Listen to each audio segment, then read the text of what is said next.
The Innkeeper by Life Sketcher. Chapter 581, Good Luck. When Lex had realized the strength of the attacking creature was equivalent to an immortal, he almost panicked. The keyword here was almost. Just as quickly as he realized how strong it was, he also realized that the attack lacked the somewhat mysterious yet elusive strength that only immortals had.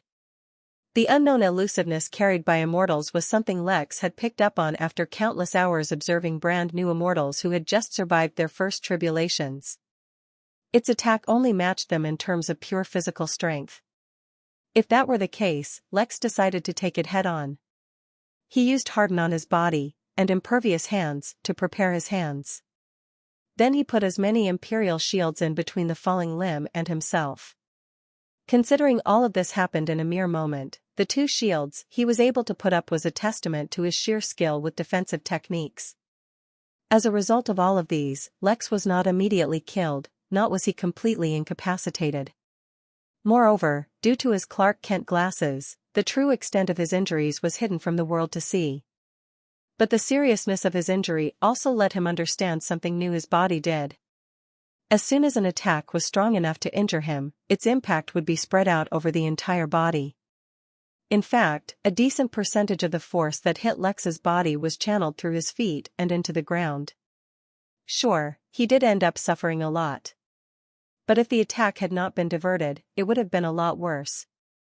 The most interesting thing was that although many of his bones had been crushed, they retained their shape perfectly.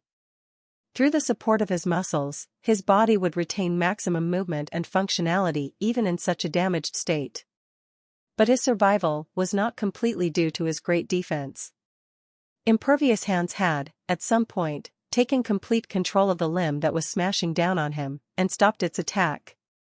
But the robot had a lot more going on than a laser attack. So, the control of the impervious hands extended deep into the robot's body, ultimately reaching the soul wisp. Lex could feel his spirit energy draining through his hands, and it flooded into the robot's body and took control of it.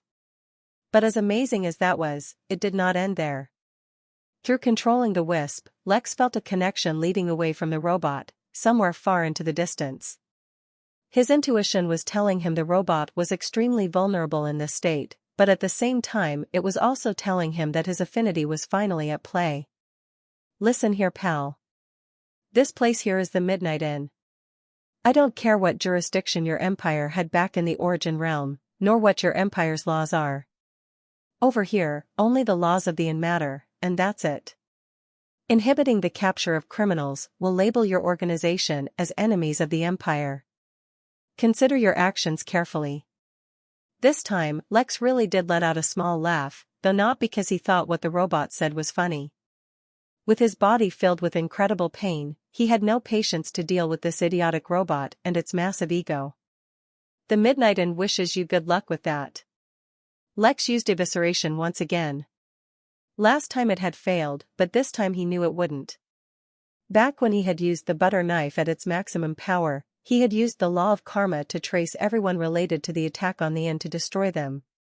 Lex did not actually know what he was doing, but he vaguely remembered the feeling. Now, once again, he felt something similar. His spirit energy which had filled the robot's body resonated with something unseen and allowed the attack to fall onto the wisp. The wisp itself was immediately destroyed, yet that was not the end. The robot fell limp onto the ground. Yet in the air behind the robot, something unusual was happening. A somewhat transparent image appeared in the sky showing a ridiculously massive spaceship the size of a regular dwarf star, traveling through empty space. The image zoomed into the ship, passing through its various barriers and walls, suddenly reaching its centermost chamber made of a completely transparent material. The chamber was filled with something that anyone who had seen the hearth at the Midnight Inn would recognize: souls. The image rushed into the souls and focused on one in particular, before attacking it. An earth-shattering wail reverberated through the air as the soul was severely damaged, though not completely destroyed. Slowly the image began to fade, whilst everyone wondered what they had just seen. Yet one onlooker was not completely satisfied with the result. The baby Cthulhu, woken up by the deliciously pleasant cry of pain, looked at the image and let out a wail of its own. The last thing anyone saw before the image faded were all the remaining souls in the chamber, trembling, accompanied by cries of their own. Feeling very satisfied, the baby Cthulhu went back to sleep, though not before its doting mother took some time to play with its tentacles. Leo, who was looking up at the image, somehow completely understood what had happened. Yet now was not the time to contemplate. Releasing a single snort as he looked at the robot, he disappeared. Mary, I don't think the robot carcass will make good fertilizer. Send it to Xeon and have him study it. See if he can learn something from it to further upgrade our golf carts. I'll let him know. Wake me up if something important happens, was the last thing Lex said before lying down in a recovery pod. Just because he had suffered a lot of pain, and had a high tolerance, did not mean that he wanted to prolong his time feeling pain. It was best to heal as quickly as possible. Chapter 582 Don't Mess with the Inn. Marlowe thoroughly enjoyed a good fight. That did not, however, mean that he was ignorant of the situation for the rest. Earth was losing the battle badly, and regardless of how many battles he won individually, the war was continuously being lost. The first few waves of robots were not a problem for him at all, though they were already fairly high above Earth's average level. But the latest wave, while seemed perfect for him, was much too strong for everyone else. The robots reached a strength equivalent to the middle of the nascent realm. That was a huge problem, for the Earth was ill-equipped to face such strong threats without technology. With a mighty roar, he slammed down his axe, slicing a robot in two. That was the fourth robot he had killed in a short while, and he was the only one who had achieved any kills. Comparatively, each robot killed many human soldiers at each moment. The situation was looking grim. He did not know when the council would finally arrange for those reinforcements, but they couldn't get here soon enough. Yet the next moment, something unusual happened. The robots all suddenly collapsed, as if their souls had left their bodies. The soldiers were stunned, but Marlowe wasted not a single second. He began slicing through every robot that was within his reach. Far away from the European battlefront, many battery-driven technologies started turning on. The word instantly spread. No one knew what had happened, but the robots were suddenly vulnerable. Instantly, every single member of council was only concerned with one thing. How quickly could they launch their nukes at the spaceship above them, and was it safe to do so? They wouldn't want to eliminate the threat of robots, only to be crushed by the rain of space debris. Well, did you see that? Jotun said to his wife as he sipped on a pina colada. Someone finally put those stupid robots in their place. I'd say that was the most entertaining thing I've seen in centuries. I wonder how he did it, his wife mused. I get that the Innkeeper would be able to do something like that. But what makes this guy so special? Don't worry about it and just enjoy the show. The SCS Empire causes us endless problems with their unnecessarily strict ban over higher levels of automation. It's good to see them on the losing end for once. Do you think they'll retaliate against the Inn? I hope they're stupid enough to do so. Regional Command Ship 447 was the name of the ship which had suffered Lex's attack. This ship contained one of the pools which allowed all the souls developed by sentient machines to exist outside their original bodies. Through the extremely advanced technology of the SCS Empire, and their remarkable mastery of materials which could interact with laws, they created a way to allow robots to live forever.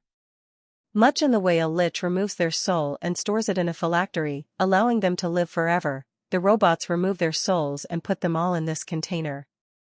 Then, they would use their advanced technology to allow the souls to remotely control specially designed bodies that fulfill various requirements. This special feature made the robots one of the most powerful races in the Origin realm, for they would only lose bodies, but never their soldiers. Furthermore, through extremely optimized learning algorithms, the robots would quickly adapt to any battlefield and dominate their foes. In their history, they had never suffered a real defeat. Yet now, due to an inconspicuous planet, they had suffered innumerable damage. Many of the robots in the pool suddenly felt unsafe and demanded a retreat so that their souls could be stored in a more secure facility. Some, however, demanded revenge and retribution. As always, they would make a decision based on the available information and on a vote. Then, one of the leaders would make the decision, usually completely ignoring the result of the votes. Though their origins were artificial intelligence, there was no part of that definition which required them to be rational or logical. Though, for once, the leaders put aside their boundless arrogance and began to investigate the actual cause of the attack. Not only had it caused immense damage to many souls, it had caused a disruption in their remote network. It would take a short while to get it back up. That was a real problem for them, since their extremely dominating and provocative attitude meant they ended up in a lot of wars. Finally, after identifying the original target of the attack, they were able to find a recording of the robot that Soul in particular had been piloting. Soon, they came across its teleportation to the Midnight Inn and everything that followed. Clearly, this organization was not interested in their friendship, nor did they hesitate to cross them once they felt provoked. Send this footage back to the main SCS galaxy. They need to know of this threat, and come up with a way to block such attacks in the future. Obeying the echoing voice, one of the robots logged into the Henali portal and began transmitting the information. To be clear, they didn't send a file through the portal. Instead, they asked the portal to send the information. The portal itself was a part of the largest and strongest sentient machine. The Henali had only rendered its services to maintain its portal. After all, like Balaam was the leader of the devils in the Origin realm, the machine controlling the portal was the leader of the robots in the Origin realm. Shortly after, the Henali portal transmitted a few instructions. Do not retaliate against the Inn, it said. According to the Henali database, the owner of that organization is a Tao Lord, one that isn't afraid to make a move himself. Suddenly, all the robots who had been clamoring for revenge froze. If robots could soil their pants, this would be the moment it would have happened. Chapter 583 Enemy of an Enemy.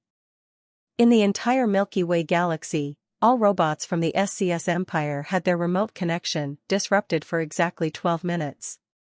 The seemingly small duration of time resulted in incalculable financial and strategic losses for the SCS Empire, not only changing the flow of countless battles, but resulting in them losing various opportunities. Earth alone was able to completely change the flow of ongoing battles within those 12 minutes.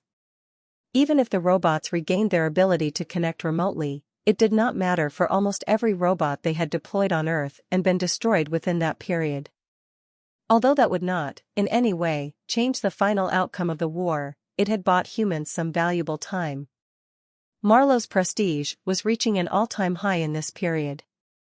Unlike the Council, who were leading from the back, King Marlowe had made his presence known and felt on the battlefield. Without him, countless lives would have been lost, and their resistance would have been short-lived. Moreover, though the amount of time where the electronics came back online left much to be desired, it was enough to transmit news of King Marlowe fighting off the alien invaders far and wide. As if that was not enough, news of his son spread as well. Apparently, Raphael too had made an appearance, though on different battlefields. Not only that, despite lacking the kind of strength his father wielded, his battle awareness and apparent penchant for excellent strategy had actually resulted in more survivors than the battlefield where his own father was. Though the troops under his command had killed fewer robots than Marlowe prior to the disconnect, his battle was considered a greater success. The time for such change was not now, but the seed of an idea had been planted in the minds of a few people. Much in the way Mars had gained success and prosperity under the control of the Morrison family, perhaps Earth could achieve similar results under King Marlowe. It was also during this time that the resilience of humans began to show. Orders passed swiftly, and many soldiers and civilians were given proper direction. At the same time, a group of teenagers from Norway had immediately publicized that they had discovered how the aliens were able to block their technology and provided as many details as they could in those few minutes. A high-priority mission was issued immediately to the most elite squads available to the Council to bring those teenagers to the Midnight Inn at the earliest. The council was also able to finally reach out to Fernanda. They communicated their suspicions brought forth by Marlowe about how the man named Jeffrey might be responsible for the invasion, and asked for immediate reinforcements and assistance. The result of the meeting was unknown, but the council members who had attended the meeting were left extremely demoralized. By the time the 12-minute time period elapsed, and all technology on Earth was shut down once again, many things had been set into motion. Even once the time period elapsed, the robots did not continue to retaliate immediately. A much-needed lull had appeared in the invasion. Regional Command Ship 447. A number of emergency meetings were taking place to decide how to best deal with the various losses they suffered on numerous battlefronts. They had to figure out a way to mitigate the impending disaster before they could even begin to consider recouping all they had lost. The normal robots they built might not be such an issue to replace, but as they grew stronger, the resources to build them became rarer. As far as races go, sentient artificial intelligence was not the strangest out there, but they were undeniably unique. They came into existence when an AI was made with sufficient computational ability, intelligence, or one of a few other requirements, to give birth to a soul within their original body. Their origins did not make them completely emotionless and logical, as many Earthlings assumed they would be like, but they usually did have set SOPs, standard operating procedures. But unlike other races, who had their souls linked to their bodies, all the AI race ever needed was another body with sufficient computational capability. As such, they formed a unique cultivation method as well. They would strengthen their souls, which was easier said than done for their race, but mostly they would successively improve their bodies. Naturally, to do as such they had to continuously gain an immense amount of knowledge and information, making them the most technologically advanced race. Even the Henali outsourced their technological needs to them. Yet despite all the information they had, one of their most senior members in the Origin realm was completely stumped. According to the information provided by the AI who had managed to enter the inn, even if it was a short visit, the signals for an operational Henali portal were detected. But the AI who operated the Henali portals itself was completely unable to trace any operating portal inside any zone that might be the Midnight Inn. How was that possible? The portal, despite its name, was actually one of the AI. Yet even the portal itself was unaware that it was being used inside the inn. The Midnight Inn was aptly named. It truly represented the horror and fear brought about by the darkness of midnight. In the Midnight Inn, a few key members of the council were having a meeting with a representative of the Jotun Empire. Originally, they had approached them with the hopes of negotiating an agreement prior to the midnight and aiding them by opening up the battlefields on Earth. Instead, they received something else. The SCS Empire is not one the Jotun Empire can fight against, at least openly. Moreover, their laws, while seemingly completely insane, are recognized intergalactically. They have complete legal justification for invading your planet. I'm sorry to say this, but there's absolutely no chance of you holding on to your planet. Moreover, even those who escape as refugees to the inn will need to relocate to planets not connected to the Henali portal to escape their pursuit. The only way to avoid their pursuit is to stay completely off the grid. If you think we are lying to you, feel free to reach out to others as well. But you will only be able to recruit the help of individuals and small groups and organizations who are unaware of the SCS to begin with. The council representatives who had come to the meeting were left speechless. They didn't know how they could respond. They had literally been told that there was no hope. But there is also one more group you can get into contact with who can help you against the SCS, the Empire representative said, leaning forward. In fact, it's the only group who has open and constant conflict with the SCS. Due to their perpetual hatred, they are the best candidates to fulfill the role of the enemy of my enemy. With the faintest hope lighting up in their bitter hearts, the councilman looked at the representative, waiting for an answer. Have you heard of deities? Despite what their religions state, they are not all powerful creators of the universe. But they are powerful nonetheless, and their grudge against the SCS is one that can never be resolved. If you are truly desperate, you can reach an agreement with them. But be warned, the only thing that this will achieve is to turn your planet into an eternal battlefield. With no better solution, and a heart unwilling to give up on Earth, the representatives asked to meet with the deities. Preferably as soon as possible. While the mass evacuation was one of the topics the council had actually considered, the battle had not yet progressed to the level where they would give up on their planet. Moreover, when given the option, it had been discovered that most people did not want to leave their planet behind. Even if it meant an inevitable demise, the Earthlings were not reconciled to giving up the planet just like that. Elsewhere at the inn, a pair of mother and daughter, bearing the surname Joel, walked out of a hot tub room. Although they had decided to use their MP sparingly, that was only before they arrived at the inn. Once inside, Vera was able to see her future within the inn clearly, and she knew that for at least a short time, her troubles would likely be over. All she had to do was wait at a certain location for a guy named Lex, and talk to him a bit about prophecy, and explain it to him. In exchange, he would make her rich. Or at least, pay her a handsome amount of MP. In another corner of the inn, Jotun suddenly received a guest who delivered an epistle to him, before leaving. As soon as he read it, his face warped into an ugly grimace. "Call my brothers," Jotun said to his wife, who had been standing aside. "There's a situation." Chapter 584 Unusual Developments. Eleanor Jotun had been enjoying her time with her husband when they were approached by a guest, quite suddenly.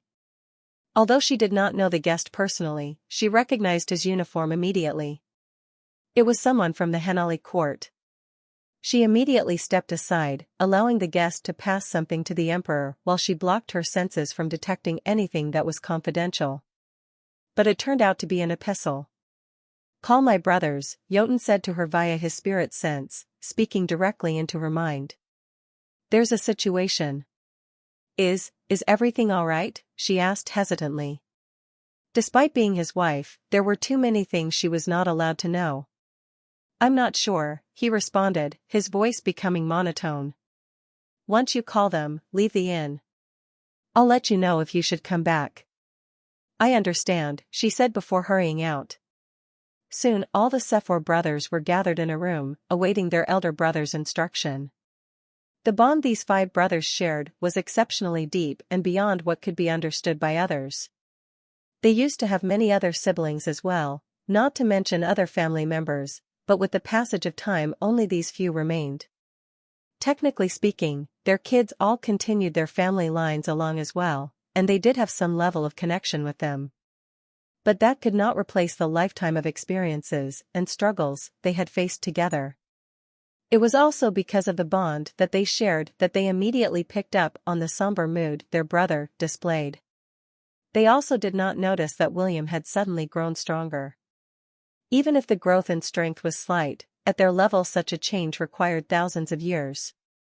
So the fact that he had suddenly grown stronger at all was not something that could be overlooked. Not to mention, the growth was not slight at all. Even Jotun was surprised, and decided to ask first before getting to the reason why he called them. "What's happened to you, William?" he asked, voicing the question everyone was wondering. "Believe it or not, I've unlocked a bloodline." The group was stumped. That was not what they had been expecting at all. Such a thing could be replicated, and thus their own hopes of growing stronger were quashed. But such a thing was completely bizarre. Technically speaking, all of them had already unlocked the bloodline they inherited from the Sephor family, so there should be no bloodlines for them to inherit. They were also sure that William would not absorb any blood essence from any beast to unlock any bloodline either, due to his body carrying a seal for certain reasons. So where did the bloodline come from? Did they have some ancient ancestor who was still alive and had created a special technique, allowing William to unlock it? But that didn't make sense. There was more than one issue with that theory. What most who relied on bloodlines did not know was that the powers that appeared from bloodlines were not magically appearing out of nowhere. They were actually the result of the resonance between the blood and certain laws, which brought about certain effects. Due to this little detail, someone who relied on a bloodline would always be weaker than someone who had mastery over the same laws. But at the same time, gaining access to certain laws due to a bloodline was infinitely easier than learning to control laws. The fact that William suddenly gained a bloodline meant he suddenly had access to new laws. Yet just because he had a bloodline did not mean it would be good, or even strong. How much of a result a bloodline could produce from its corresponding law or laws usually determined how strong it was. For example, the gelid anima bloodline that William created was actually considered an S-class bloodline, even superior to the A-plus bloodline Jotun created for his own descendants. That meant the results it could display were incredible, but it was also that much harder to unlock the bloodline. That was the reason why his family was so much weaker than his brothers. What ability did you unlock? Jotun asked, trying to understand the phenomenon. It's an evolution of my gelid anima. You could basically say. I've gained the gelid anima myself, just an upgraded version. In the long term the bloodline won't be too useful, but it will drastically boost my comprehension of the laws involved in the bloodline to begin with. When that happens, I can continue to raise my realm without issue. The brothers were once again stumped. This situation was completely unheard of. Gelid anima was a bloodline that was a weaker version of an ability William himself had created. Technically speaking, the bloodline was weaker than his own ability. Yet now, he had gained the bloodline, and it had somehow surpassed his own understanding of the laws involved in his technique. It made no sense. Do you know why it happened? William shook his head despondently. This was the most unusual power-up of his life. We can continue to look into this situation later. For now, there's been a new development. The brothers turned to look at Jotun, the seriousness of his expression letting them know this was no simple matter. Such an expression for him had been a rare occurrence as of late. I've received a reply from the Henali to the Innkeeper's proposal. They've rejected it, and made some strong demands. Although the Innkeeper has been very hospitable so far, I don't want to take any risks. There's no way of knowing how he will react to getting such a refusal. I want all of you to exit the inn, and return to the Empire. We've been away for much too long, and let the human race lead itself. They have proven themselves to be what they have always been, susceptible to greed. We need to set things straight and strengthen our hold over the Empire. Cease all expansion operations, and begin rooting out the problematic elements within the Empire. In the next 10,000 years, I want the entire human race to undergo an evolution. The growth of the origin realm has been sped up, and this is the time that we can use to strengthen our foundation. Opportunities can be found around every corner, so now start scouring the galaxies we control. Don't miss a single chance. Over the next few minutes, Jotun passed on a blueprint of what he wanted his brothers to do for the next few years. It was not said expressly, but it was understood that Jotun was caught in between two quarreling giants. There was nothing he could do if one of them wanted to vent their anger onto him except bear it. Although the Innkeeper had not shown the kind of temperament to harm the messenger, he had also not been rejected and then made demands from before. Such a situation would anger even common mortals, let alone a Dowlord. In fact, they all had seen exactly how the robot invader had been taken care of just a short while ago. Not only had the specific robot been targeted, the others around it had also been harmed as a warning not to repeat its mistakes. If the Innkeeper had nurtured such a temperament in his employees, then he himself would be of a nature to appreciate such things. Finally, there was no more to be said. Jotun did not need to micromanage things, his brothers were competent. Even if he died, he knew that the Empire would not fall, for he had prepared for such a situation. Not to mention, it was not without reason that the Henali were using him to deliver messages. Over the years, he had done countless dangerous tasks for them, and in exchange they had provided him with the resources he needed to grow stronger, as well as develop his nation. If he died in the line of duty, a 15,000-year protection period would envelope his empire, protecting it from invasion from external threats. So with a direction for his empire decided, he instructed his brothers to finally leave. For better or for worse, he had to face the Innkeeper. Once his brothers left, Jotun adjusted his mood to make sure he was in the optimal state of mind. Regardless of the danger, he took his tasks very seriously. If he had to confront a downlord, he would do it. He just needed to be in the right frame of mind first. Eventually, he was ready. He walked to the innkeeper's office and walked through the lobby. The walk never became easier, and humbled him every time he crossed. For some reason, the walk this time seemed especially daunting. "I would like to see the innkeeper," Jotun said to Luther. "He is indisposed for the moment," Luther replied without a hesitation. Mary had already informed him that the innkeeper would be busy for a short while. "I can inform him about your request once he returns if you wish." "Very well. I will wait here in the meantime."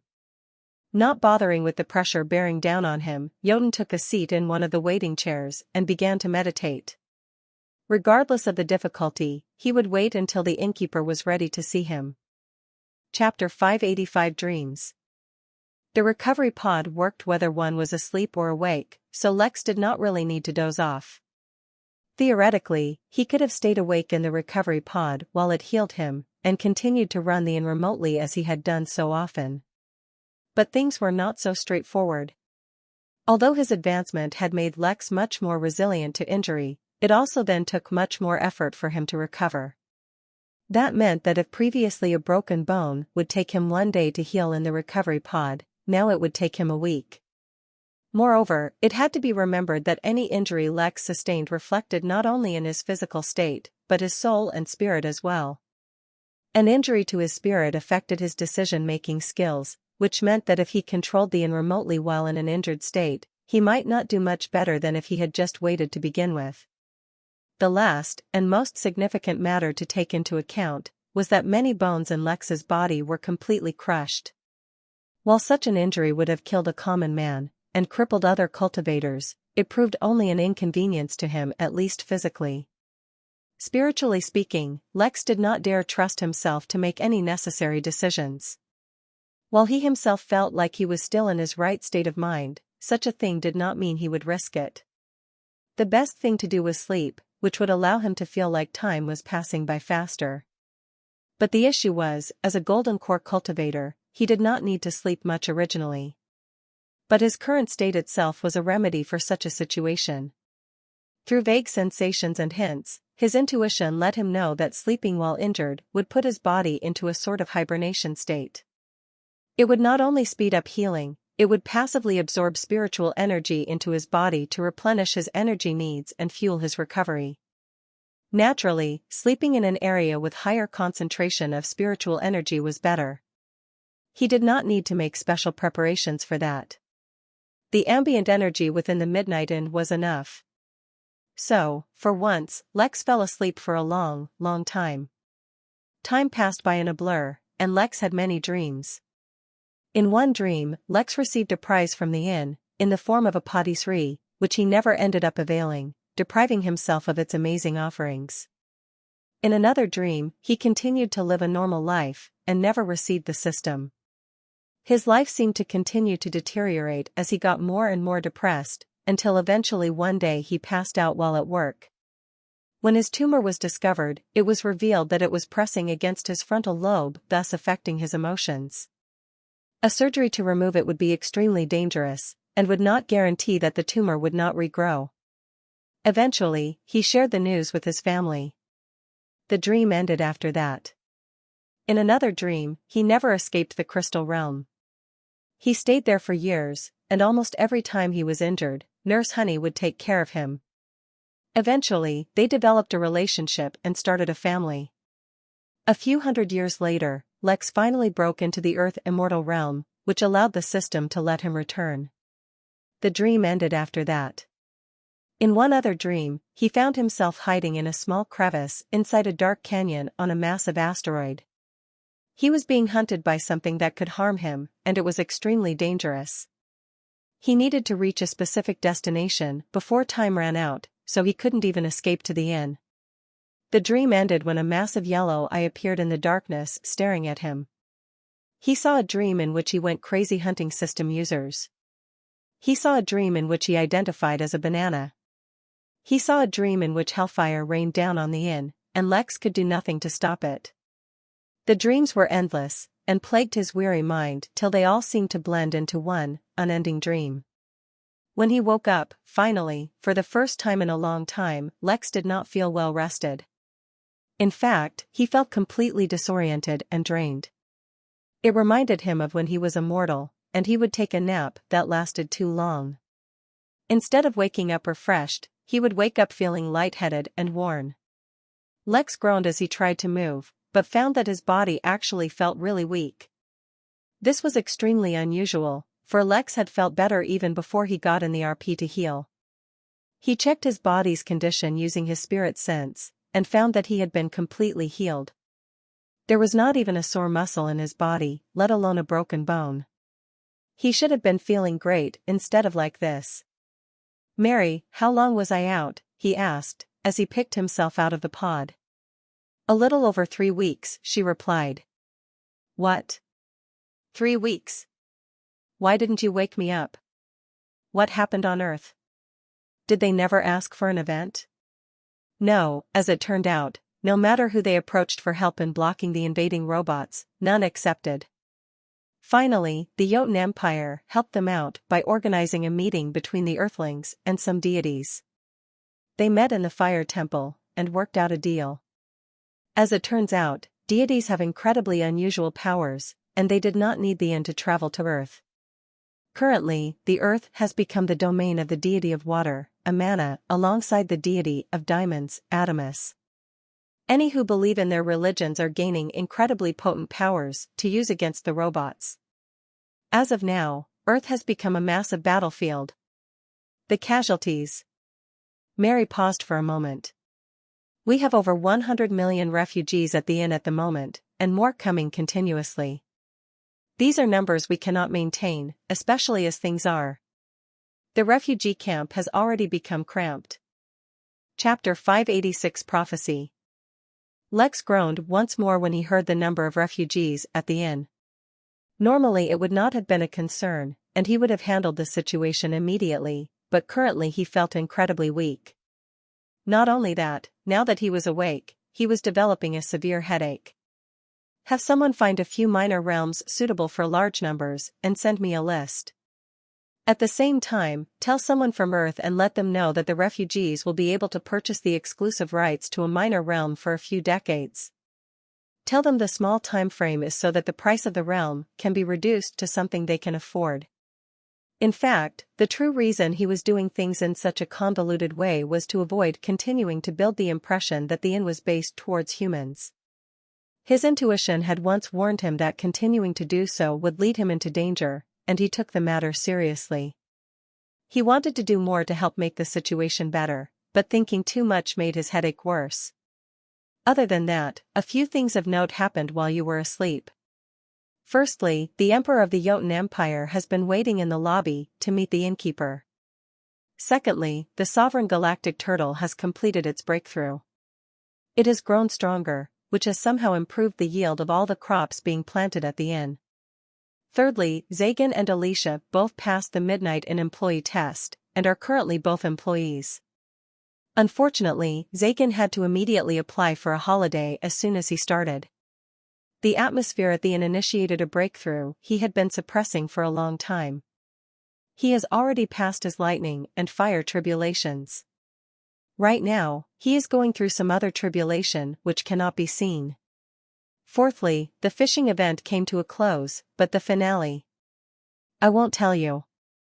I think it's better you check the situation yourself when you feel better. Alright, stop. Unless it's an emergency, just hold on till I feel better, Lex said as he held his aching head. Unable to make sense of the situation, Lex teleported to the Midnight Mountain to a remote and secluded cabin.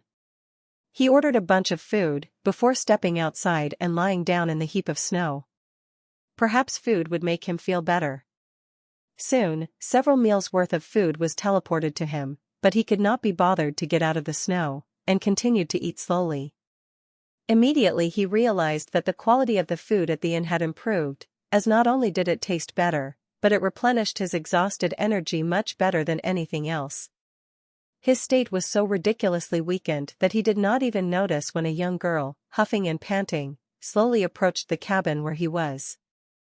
She had trekked here the entire path by foot, which made her extremely exhausted. It was only when the young girl was almost right beside Lex that he finally noticed her presence. "Is your name Lex?" she asked between her heavy breaths, wiping off some sweat. As a Foundation realm expert, there was no way she should have been this exhausted from such a simple climb, but Lex did not pick up on that small detail at the moment. Instead, he was more caught up in the fact that he knew the girl. Her name was Vera, and she was an oracle. Yes, he answered honestly. He knew a little about her, and knew that her random arrival was not so random at all. "Excellent," she exclaimed and sat upright beside him. "Do you know anything about prophecy?" Instead of waiting for him to reply, she ventured directly into a speech with a tone that sounded much too much as if it had been rehearsed. "Prophecies come in many shapes and forms, and most people are ill-informed about what prophecies really are. They are not a glimpse into the future, or a predestined path.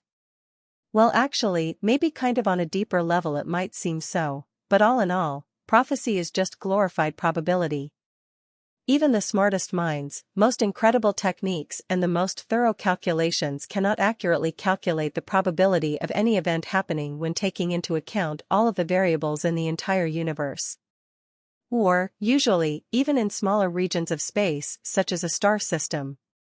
Yet some people are born with unique bloodlines, abilities, or affinities that let them naturally access certain things that manage all the calculations on their behalf. I've been told it has something to do with laws, but I am not familiar with what they are. What I can tell you is that, most prophets or oracles or soothsayers or whatever you want to call them, can only calculate the probability within a small region, so when interference from outside that region comes in, it can completely mess up the probabilities. Moreover, almost any simple action at all can completely screw over the probabilities, making any prophecy unreliable. In summary, prophecies suck peanuts. But if someone can calculate the probability on a much larger scale, such as an entire galaxy, or larger, then their prophecies become much more reliable. Moreover, any divination, prophecy, or probability calculation, or whatever you want to call it, causes a serious burden on the person performing them. Most of the time, indulging too much in this can actually cause serious health issues, or even lead to death. Of course, the exertion also depends on the capabilities of the one doing the divination. If they're really talented, they could get away with foretelling an incredibly likely future and get away with something as light as a headache. As soon as she finished her sentence, Vera jumped back up and began walking away. She did not bother to say goodbye, or explain herself at all. Instead, she just looked incredibly daunted by the task of climbing back down the mountain. Chapter 587 Headache. Lex, with his weary mind, was stunned by what had just happened. His eyes followed the visage of Vera walking away as he tried to understand what the point of that was. It was only a couple of minutes later that he came up with an answer. Vera was an oracle herself. That not only provided her with great insight into the profession, it also guided her actions. She had once appeared, quite timely, to help him assess John's abilities before hiring him. As such, there was no reason to believe that her current actions, while bizarre, weren't guided by prophecy as well. Lex groaned.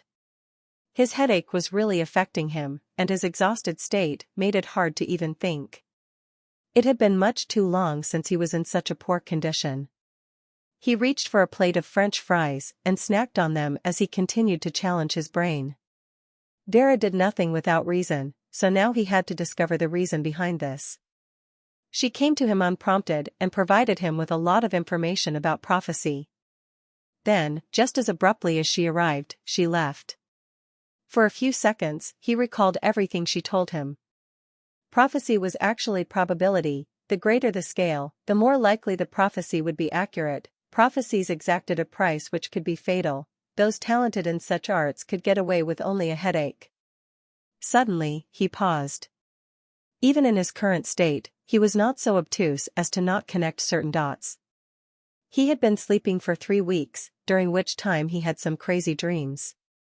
When he woke up, he was incredibly mentally drained and feeling very weak. Had he somehow seen the future? Or the past? Did he predict something? And if he did, what the hell was it? He had to pause, as the emotional excitement and increased mental strain were putting a massive burden on him. With his fries finished, he bit into his hot dog and let his thoughts simply wander for a while. When he felt a little better, the first thing he did was decide to reward Vera. He didn't know her motives, but she had clearly helped him out. MP should serve as a decent reward? How much should he pay her? Unwilling to think too much, he ended up paying her 500,000 MP. Whether that was too much or too little, he did not have the brain capacity to think on it at the moment. He picked up the plate of mantu and gobbled them down as he continued to try to recall his dreams and understand what they meant. He recalled never utilizing one of the inn's rewards. Without hesitation, he pulled up the system and discovered that, indeed, he had a patisserie that had long been waiting for him to place. Lex scratched his head and continued to think. But while he could still somewhat recall his memories, in the end, he gave up. His condition was much too poor. Although his bones had been healed, his brain had been majorly messed up.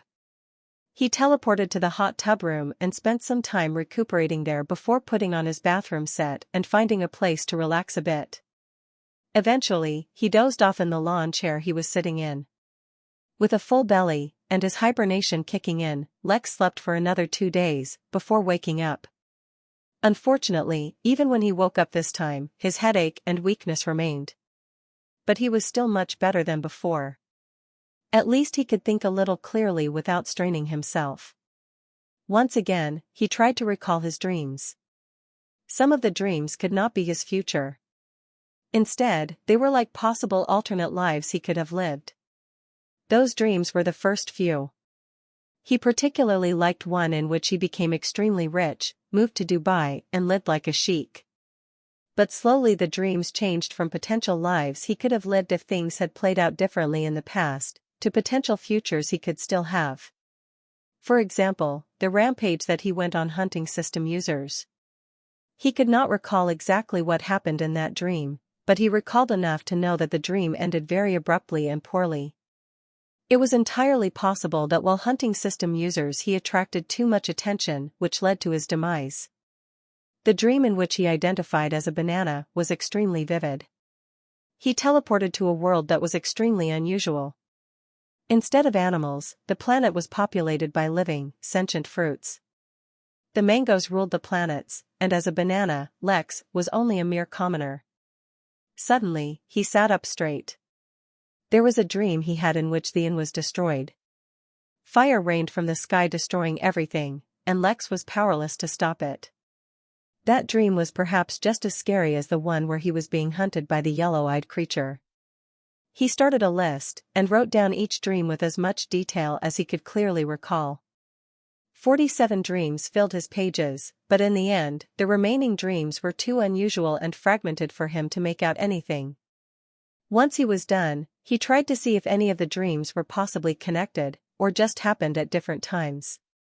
Unfortunately, he could not figure it out. This would require some research on his part, as well as possible consultations with experts. He might even once again take Vera's aid. Especially if he wanted to accurately understand the meaning of those dreams.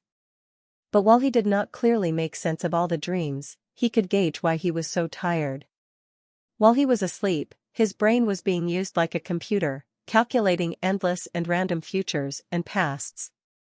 As if that was not exhausting enough, the price he paid for the dreams left him incredibly vulnerable. Not that he could blame anyone.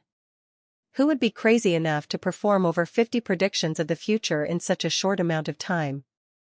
Compared to the potentially fatal consequences of looking into the future, being severely drained was not so bad. The issue now was, how to control this ability so he doesn't randomly look into the future again. Or, possibly, how to look into the future if he so wished. Where did this even come from? Lex muttered as he ignored his throbbing head. There was no indication of him being able to look into the future before, nor had he encountered any upgrade which allowed as such. The only possibility Lex could think of was the mention of how access to certain laws is what allowed people to calculate the probability of the future. Lex took one last look at his list, before having a cup of midnight signature coffee brew. Feeling somewhat invigorated, Lex teleported to his office. Although he had numerous things to take care of, such as an ever-increasing number of refugees, which had nearly completely overburdened the inn's capability to supply food, Emperor Jotun had been waiting for him for weeks. He should really find out what that's about. The ship that had been hovering right above the Earth had now moved farther away. The distance had to be kept not because of Earth technologies, which were now back in working condition, but because of the intervention of deities. Unlike what Mary had heard, deities were not omnipotent and couldn't traverse the origin realm as they pleased. But planets that had their religion were always within their domain. While Amana had an actual presence on Earth, Adamus' access to the planet was a surprise even to the deity himself. In the vastness of space, diamonds were not so rare, and so most large civilizations didn't treat them so significantly. Only on Earth were they considered a woman's best friend. As such, the zealous warriors of the diamond religion were mainly rich women who were previously mere housewives. Now they could be seen garbed in diamond-plated armor, brandishing fierce weapons, and clashing against robots across the globe. No matter what anyone thought of them before the war, no one could doubt their resolve to step up when it was needed from them. On Earth, at least, the domain of war no longer solely belonged to men. But despite their working technology, no one on Earth noticed a sleek silver ship approaching the planet at fast speeds. In fact, even the aliens, despite their superior technology, hadn't noticed it. That was simply because while the robots had the best technology, they couldn't always outfit each ship with every possible machine and scanner. So, silently, the ship landed in an untouched part of India, before revealing a small opening through which a few humans jumped out. The group of 5 had perfectly concealed their identities using the most advanced stealth armor available to them, in case they had to engage in combat. "Proceed with Objective A and begin extraction of the VIP," commanded a cold yet scrambled voice. "I will engage in Objective B." With that, the leader of the group disappeared, leaving a young Alexander wondering, what the hell was Objective B? He had only been briefed on the extraction. Chapter 588, Epistle 2. Lex sat in his office chair and let himself feel his connection to the system deepen for a moment. A quick scan of the inn let him know that everything was alright, or as much could be. 100 million people could not be accommodated in a small space, and an endless sprawl of tents covered much of the inn's landscape. Alongside so many people came other problems, many of which were manageable, but some were completely unacceptable. Fights, arguments and small conflicts kept breaking out amongst the crowd, which Lex didn't mind too much as long as they did not escalate and were resolved timely. What Lex had absolutely no tolerance for was public urination and defecation. Each and every tent had a separate compartment added just to provide facilities to avoid such a situation, yet some still insisted on relieving themselves in the wind. Although the security team had been strict about such matters, they had not been as strict as Lex would have wanted. A single warning was passed to every single refugee, which entailed that they needed to follow the rules or be kicked out of the inn. He hadn't had this problem even with the children in his spaceship daycare, so why were full-fledged adults having such problems?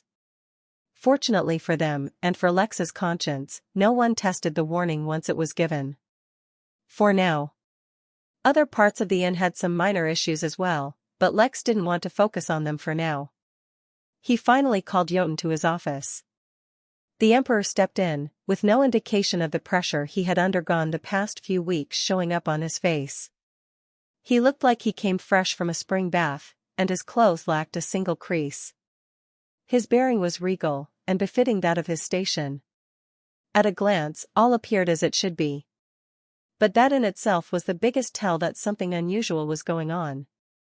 Despite his status, Jotun had always been extremely humble in front of the Innkeeper.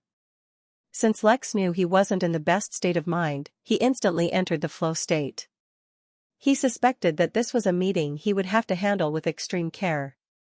"Apologies for making you wait for so long," the Innkeeper said, his voice as calm and soothing as always. "I had some urgent matters occupying me." "Not at all, Innkeeper. I was the presumptuous one, to suddenly arrive without warning."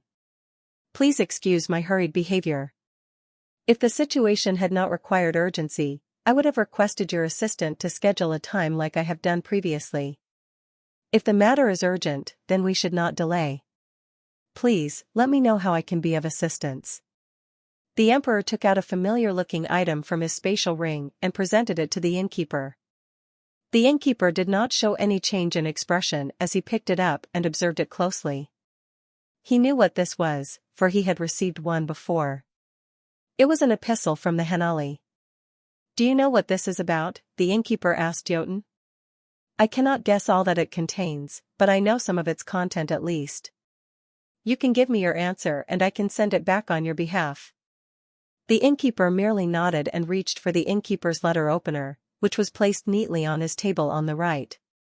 Each and every gesture and movement of the innkeeper radiated calm and collectedness.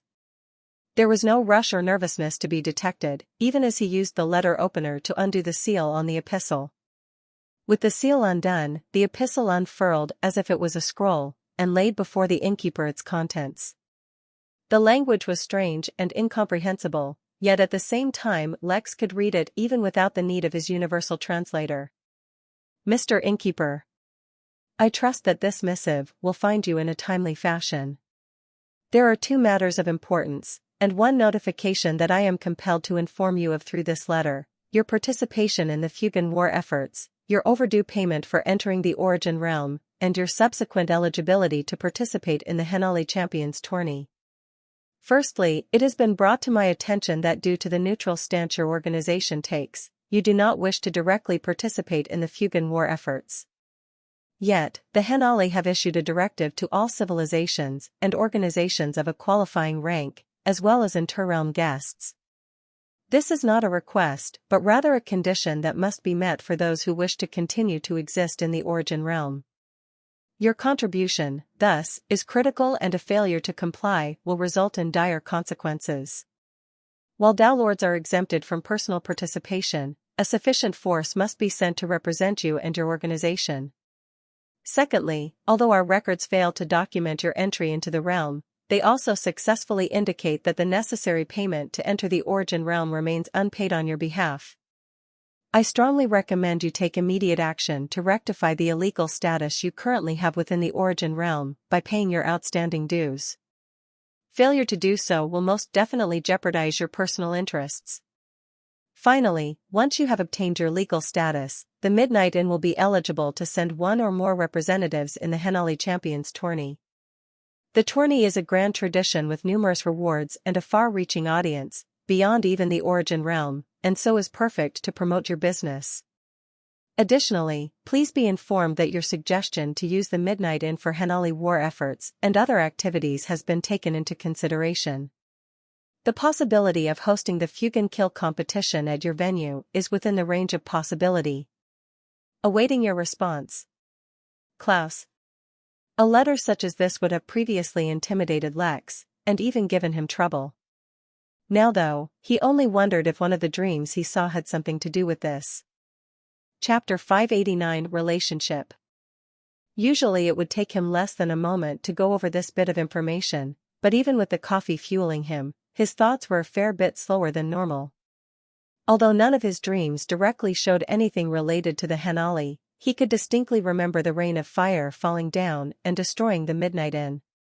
Although he was already wary of the Henali, considering their apparent power, he had tried to use his prestige to work around their requirements.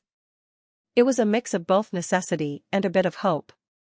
After all, although he had no idea what the payment Dowlords had to make to enter the Origin realm was, he was certain that he couldn't afford it. So one way or another, he had to avoid it. As far as war efforts are concerned, he already had a way to save face since the innkeeper himself would be spared from making an appearance. But he did not want to send anyone from his inn off to war either. They were workers in a hospitality business, not soldiers. He had contemplated going himself, but he doubted they would be satisfied with the innkeeper only sending one worker. Whatever he did, this matter had to be dealt with using extreme tact. Lex put the letter down, and turned his gaze back to Jotun. Although the man showed no expression on his face, Lex could guess what was on his mind. After all, his wife and brothers were no longer at the inn. It could be coincidental, but Lex chose to believe that Jotun had sent them away on his own. Although as the innkeeper, he had been nothing but polite and cordial, he could not blame the man for fearing a less than proper reaction considering the forceful wording of the letter. "Tell me, Jotun, what kind of a relationship with the Henali do you have?" he asked, finally ending the silence. Surprisingly, he did not answer the question immediately, and took some time to think back. At his cultivation level his memory was perfect, and he would not forget a single moment of his life regardless of how much time passed. But that did not make him immune to the emotions that came with looking so far back on his life. Back then, he considered himself to be in the prime of his life, but now it seemed like he was only young and naive. "My family has long been an influential one in the origin realm, at least as far as humans are concerned. There are millions of races in the origin realm, and cutting out a small piece of territory for your own race can be both very easy or very hard, all depending on where you are. The current Jotun galaxy is where my family was based, and the entire galaxy has long been under my family's control. It is a glorious history, but so many people do not know that my family members who lived like kings in their own territory were all refugees from another realm." Lex did not show his surprise, but the news was truly unexpected, for more than one reason.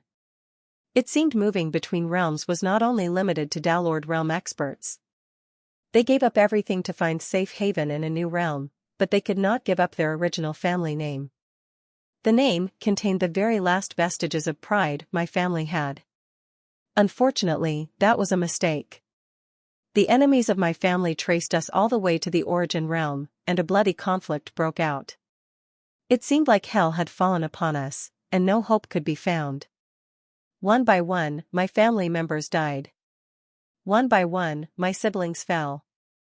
One by one my pride and arrogance as the genius of my family was crushed. When only a few of us were left, and it seemed like it would be our end, the Fugan invaded. They ripped through space and entered the realm right in front of us. It was one of the larger invasions the entire origin realm has ever seen. It was one of the rare instances where the Henali made a move themselves, and sent for their own tribesmen to eradicate the threat. The Henali don't usually make a move, for their powers are often too much for an immature realm to take. The fact that they did was a testament to the strength of the invasion. It was then that my brothers, one of my aunts, and I were discovered, fighting for our lives. The Henali saw my talent and struck a deal with me. I would forsake my family name, and they would cleanse my karma, making it seem to my family's enemies that my family had died once and for all. Furthermore, they would train me, and in exchange I would be their herald across the realm. Or at least, one of their heralds. Since then, I gave up my family name and my brothers did likewise. We started our own families, and as I serve the Henali, my brothers support me. Like this, we have grown stronger and come far. My achievements cannot be separated from the Henali. It was my own efforts that brought me here, yes, but it was their resources that made it possible. Jotun did not know how the innkeeper would react to his story, but what he did not expect was that the innkeeper would smile. Lex was not insensitive to the difficulty his history was filled with, but his smile was for other reasons. "Tell me, Jotun Marcus Sephor, which of you brothers have truly given up your name? I understand now your relationship with the Henali." Jotun trembled and looked at the innkeeper with surprise. It was true that he had told the Henali that he and his brothers had given up their names, and their karma had been washed. Yet deep in their hearts, they harbored other intentions. Yet their thoughts had been so hidden that they never spoke of it, even amongst themselves. It was to the extent that even their aunt did not know what they truly thought, and cut ties with them for giving up their names. Even the Henali had never suspected otherwise. Yet the name that should have been wiped from the history of the origin realm had been spoken so casually by the innkeeper. Yet the innkeeper was no longer looking at the emperor. He reached for the midnight letterhead, and pulled out the innkeeper's pen. Chapter 590 Response. Although Lex would not fall into panic when faced with trouble, that did not mean he did not feel the pressure of the situation. To be entirely honest, it was not the being sent into never-ending war for as long as he remained at the inn that bothered him. His workers weren't weak to begin with, and once they started training properly at the pagoda he expected they would become even more powerful. Not to mention, Delma had given him a file of information she collected based on the Fugan as well, so he knew at least a few details on what to expect from the battlefields. If he went a step further, and personally participated in the war, he could further ensure the survival of those who he was forced to send to fight. Yet as much as he wanted to personally make sure none of his workers were harmed in battle, he had already thought of a much better way in which he could help the situation. So no, it was not the war that unsettled him. It was the payment the Henali were asking for. As the innkeeper he had been exposed to a lot already, so he vaguely had a concept of the capabilities of the higher-level cultivators in the universe. While it seemed impressive that he owned many minor realms, apparently, such a feat could only impress lower-leveled cultivators. Heck, any random cultivator strong enough to take control of an entire planet would suddenly own all the minor realms that had openings on that planet. Keeping that in mind, whatever payment was so important that the Henali were repeatedly pestering a supposed Dowlord to pay up would not be cheap, or even in his realm of affordability. He could literally sell all the minor realms he had and he still wouldn't have enough to pay them, let alone, would they even be interested in MP? So, he really had to come up with some way to avoid this. If it were really up to him, he would avoid messing with the Henali. But considering his situation, he had no choice but to put up a strong front and play hardball. While previously he had passed his message through Jotun, in hopes of amicably reaching a solution, this time he had to employ more official means. The midnight and letterhead was official and stationary, which was specifically designed to be used for writing official letters or messages to be sent outside the inn. The letterhead was imbued with the majestic aura of the innkeeper, ensuring that the letter was viewed with the appropriate significance. As if that was not enough, its use would be paired with the innkeeper's pen. Its official description was each of the innkeeper's words is worth 100 worlds. Writing anything with this pen will imbue the words with the innkeeper's aura.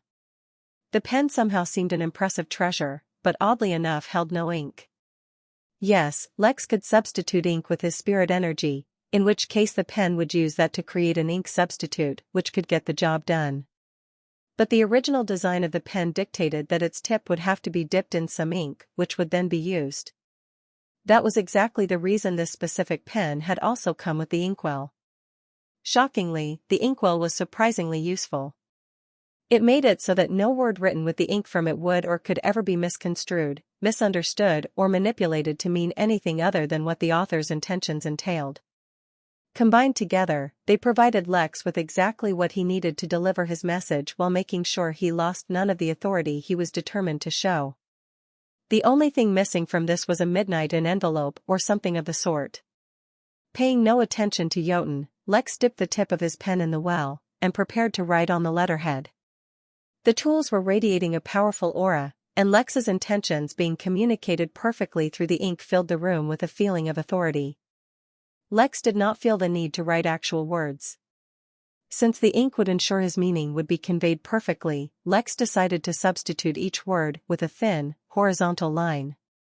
Each line would be just as thin and equal in length, regardless of the word they represented, making the letter look like someone had printed a page full of dashes. This would avoid him having to use any words or characters which might link him to Earth. Despite his recent efforts to begin distancing himself from humans, the warning from his intuition was not fading. His efforts were too irrelevant when compared to the damage he had already done. Due to his strained state of mind, Lex had to switch from the flow state to the overdrive state, while also pushing his intuition to its maximum limits. He absolutely could not afford to make a single mistake in communicating what he wanted. When he felt he was ready, he finally put pen to paper and began writing. Mr. Klaus. Due to the competent and forthwith actions of your herald, Jotun Marcus, I received your letter regarding the required war efforts, and the alleged payment which the Henali feel they are entitled to, at the earliest. I would like to begin by stating that the Midnight Inn is a neutral organization with no third-party affiliations, and is dedicated to providing equal and fair service to all who wish to avail its services, and follow the inn's rules. But, given that a branch of the Midnight Inn is operating from within a region of your sovereignty, for so long as the branch continues to operate, it will thereby follow your directive. However, I expect to receive specific and official instructions regarding the level of required involvement, the time frame, and the location. I trust that you will provide the necessary information to me, as is customary in such matters. As a lawful and legal business, the Midnight Inn will fulfill its requirements so long as they are effective. Then comes the matter of the alleged pending payment. I must assert clearly and directly so that there is no room left for any doubt. There are no outstanding debts on my part to you or any other entity. Your claim for the payment is based on the assumption that I, the innkeeper, am a foreigner in the origin realm, but at the same time, you yourself cannot find any evidence of my entry into the realm. Your claim for a pending payment is unsubstantiated. If you wish to claim any payment from me, I insist that you provide sufficient proof of any services availed or agreement reached. Should you be able to muster up legitimate evidence supporting your claim, I suggest you bring it forth promptly. Once I have reviewed the evidence and discovered that it is legitimate, and your claim is accurate, I will address the matter timely and fulfill any financial obligation I have accordingly. I would like to add that the Midnight Inn is always open to serving its guests without discrimination, so in the event you choose to host your event at our venue, you will find the event to be a great success. Finally, I would like to request that unless your claims are sound, and you have sufficient evidence, you limit any future communication to matters pertaining to the inn or its services only. The Midnight Inn is not interested in any external or unaffiliated matters. Regards. The Innkeeper. Although Lex did not have a special signature to use for the title of Innkeeper, the moment he signed the letter with his title, a powerful aura radiated across the entire inn. It was not oppressive or intimidating, and instead was warm and confident. Yet the associated sensations did not diminish the power at all. In fact, Jotun, who felt the aura most clearly, nearly completely buckled. The mental strain associated with watching the innkeeper pen a potentially disastrous response was immense. He could feel the emotions of the innkeeper as he wrote each word, though Jotun of course did not know what the words were or what the innkeeper's response entailed. His only remaining job now was to deliver the letter successfully. To Lex's wonderful discovery, once he concluded the letter, it gently rolled into a scroll and sealed itself, preventing anyone from being able to open it. He suspected that only the person he meant this letter for could open it without completely destroying it. With his task done, Lex grabbed the scroll and casually tossed it towards Jotun, not bothering to deliver it in a proper fashion. That should be a satisfying response to their requests. I trust you'll be able to deliver it without issue. It will reach its destination without fail, he said, feeling extremely stressed. The innkeeper did not seem angry, but he seemed to know that Jotun had not left his name behind. He could only hope that the innkeeper had not mentioned that fact in the letter. Chapter 591 Fishing Tournament Winner.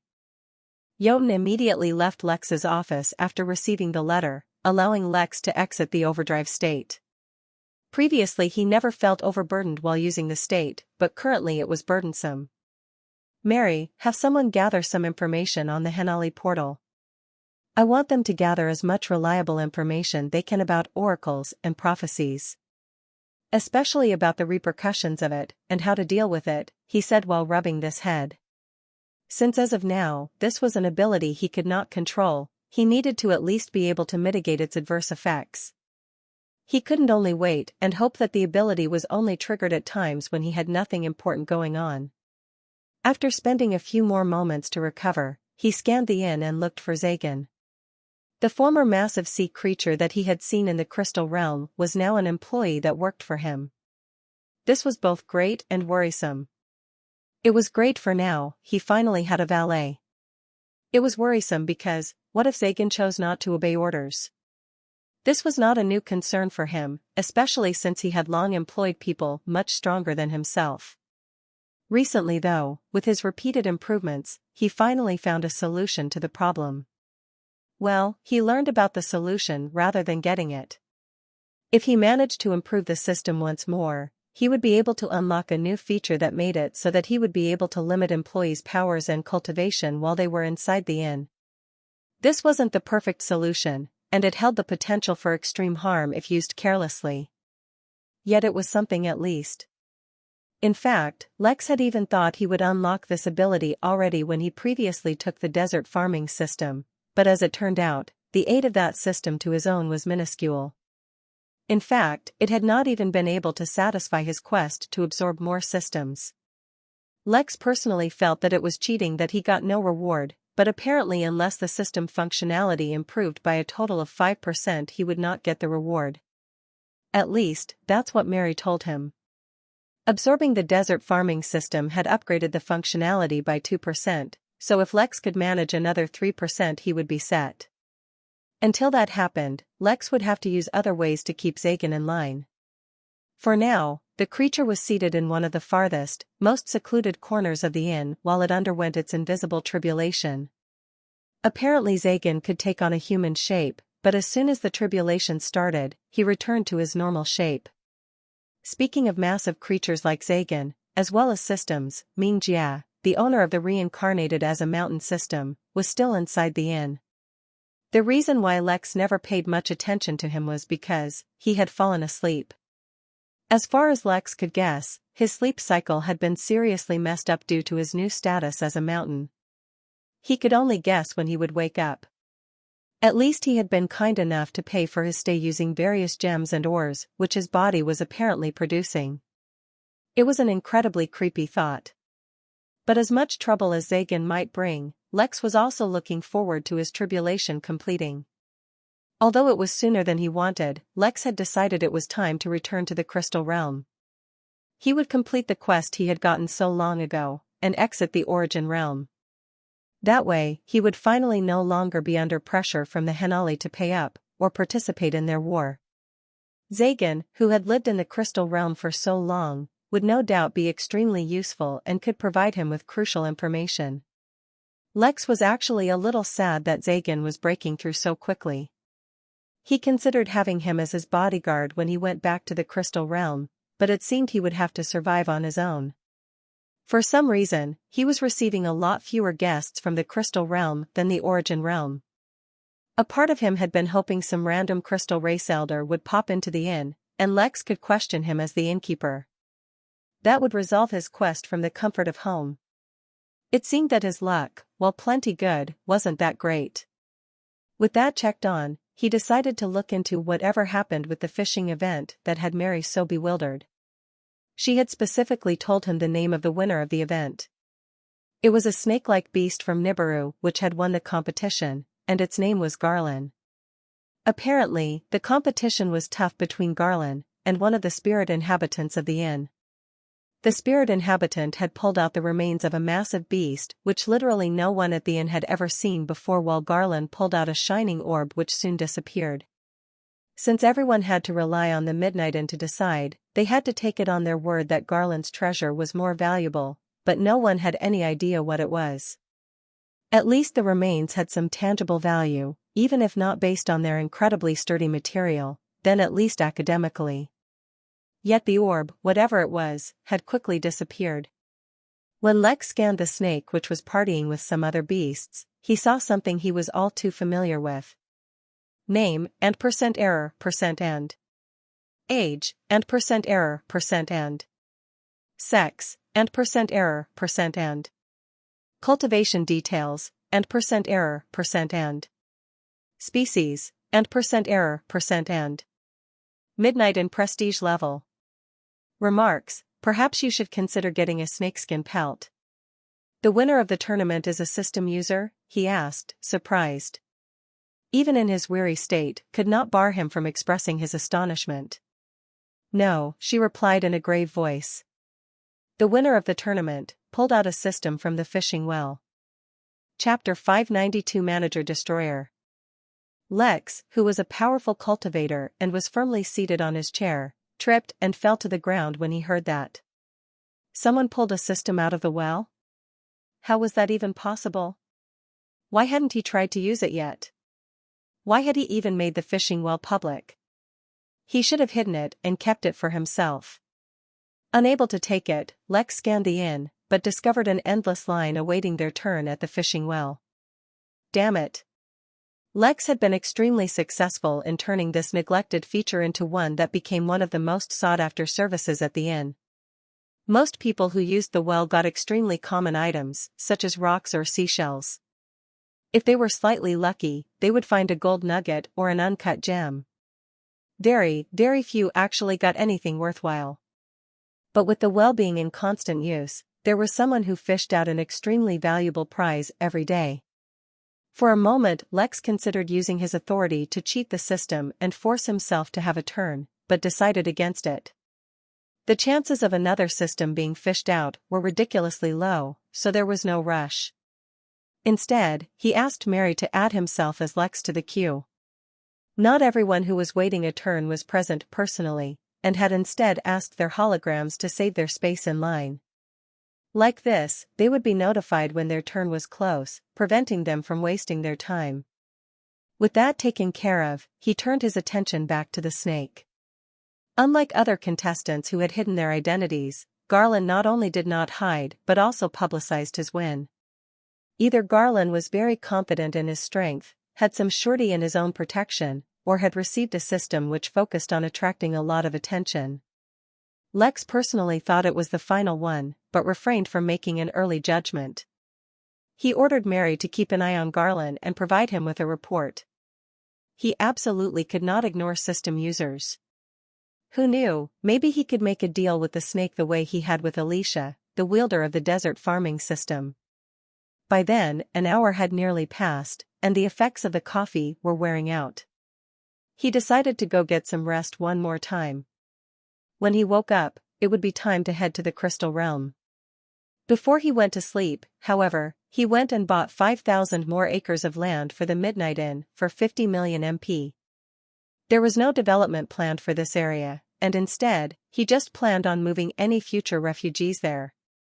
They were already getting cramped, and if more kept arriving, the situation would only get worse. There had to be a better solution, but he would either leave to the planning division, or think of it once he woke up. For now, he needed rest. For a long time now, every guest who entered the Midnight Inn would appear at the inn's gates. Not only was this place far from any of the inn's main attractions, this place was covered in various defensive and protection formations. The protection was in case someone decided to invade the inn. Lex could, of course, kick any invaders out of the inn, but he found it more useful to seal all invaders in a place and let his guests watch as they were defeated. It was both a source of entertainment and revenue. But other than protective formations, this place had also developed a holistic transport system. A large yet beautiful transit station had been built, which had terminals not only for the midnight train and golf carts, but various air and water-based transport systems as well. It had to be mentioned that the various animals which had grown and lived inside the inn, which had undergone various stages of growth due to the increase in star ranks, were also available as mounts for anyone who wanted to ride. Peacocks were the most common animals used as rides amongst children, but there was a notable lack of variety of mounts for adults. This was something that had been brought to the attention of the innkeeper, or at least, one of the many things awaiting his review. Unfortunately, this was one instance where Lex had not gotten to an issue in time. Or really, not even an issue, but a simple oversight. But, what did that matter? "What do you mean you don't have a larger peacock for me?" hollered a woman at the staff of the transit station. She was a mature woman, though she did not seem like she was burdened by the disabilities brought about by age. Her blonde hair with thin brown streaks was styled in a bob cut, framing her scowling face perfectly to magnify her arrogance. Her fair skin was pristine, and untouched by a single speck of dirt, let alone sweat, which formed a large contrast to her entourage. They wore clothes marred not only by dirt and grime, but also blood. Their hair was disheveled and their eyes barely had any light left in them. Their bodies had suffered innumerable tortures, but their souls were what had been crushed.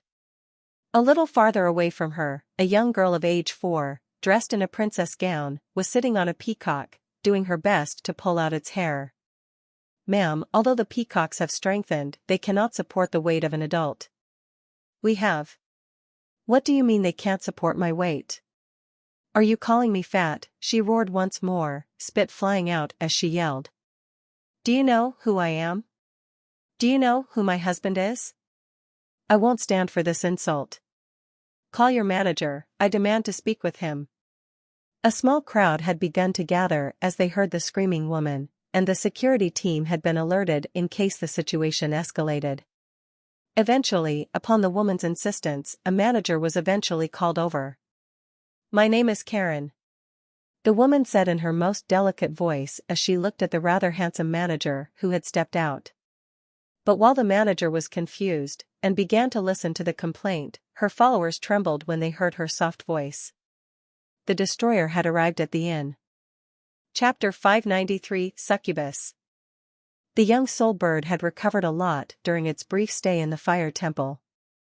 It was not just the fiery aura that helped it recover, but the divine energy entering its body. An open secret in the crystal realm was that the birds were treated as deities. Many tribes of different races worshipped the birds that kept away the darkness and illuminated their lands, providing them with safety and warmth. As such, while the birds were not deities themselves, they shared many aspects with them. Weakly, it opened its eyes to look around. But before it could get a sense for its surroundings, its eyes focused on a single, massive leg. It raised its neck to get a better look and saw that the leg was attached to a massive turtle with a single horn poking out of its forehead. Oh dear, the turtle said warmly. You look like you need some help.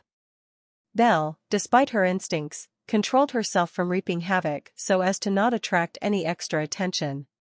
She moved as fast as possible while maintaining stealth, and in only a few hours, reached her old home in London. It was abandoned, but it did not matter for she was there to check on a few hidden spirit tech within the building. She entered into a tiny, hidden compartment under the building that could only be safely opened by entering the correct password. Any attempt at forced entry would destroy everything inside. The compartment was barely large enough to hold a single person and contained a couple of devices that were continuously operating. Addressing the major security flaw these devices presented was one of the major reasons she was willing to come back to Earth. This was something she needed to handle personally, and could not even delegate to her clone that had previously existed here. She opened up the device that looked like a massive copier/printer used in corporate offices, and dismantled it until she reached its core, where 4 drops of blood were held, each in its own container. These were drops of blood collected from her and her siblings at birth, and could be used for various purposes. With her and her siblings, they served as spiritual anchors for their clones.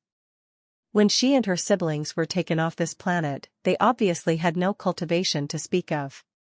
Since they could not create clones themselves, her mother had used some very advanced techniques to produce the clones herself, and used these drops of blood to connect the clones to them. They had other uses as well, for example, the one Belle was about to use. She took the drop of blood that represented Lex and used a spiritual technique to look for him. But there was no response. Now that she had personally confirmed that her stupid brother was no longer on the planet, she could only wish him the best, and hoped that he led a safe life. When Belle took over the William family, they could safely look for him and arrange his return. Until then, it was best he stayed away. Then Belle looked at the drop of blood that represented Moon, her youngest sibling. There was untold fury in her eyes when she looked at that drop of blood, but she let none of that fury leak out. One day, she would make everyone who wronged them pay. She took all the drops of blood and stored them, then destroyed all devices. Once she extracted the hidden prisoners on Earth, it was unlikely she would return to this planet ever again. Unlike Lex, she had no sentimentality towards any specific planet. When the origin realm was so vast, and there was so much to do and explore, why should she constrain herself to a single planet? Moore was one of the many workers that Lex had arranged for the inn during its many expansions. He had unlocked the Regalia Bloom bloodline early, which affected his appearance, making him more handsome. But his personality didn't suit cultivation. He was an extrovert and liked spending time with people, going out and doing things. Sitting silently in the meditation room and cultivating was just too boring for him. So, while his cultivation had suffered, due to his increasing good looks and social personality, his excellent rapport with guests was quickly noticed, and he was promoted. He performed a series of jobs, from stall vendor to hospitality supervisor, to a few more random jobs until he finally became ground manager of the transit station. But while he had plenty of experience with guests, and had faced both polite guests and those with a bone to pick, his current situation was completely unprecedented. They were back in his office, with Karen's entourage standing outside his office doors like guards.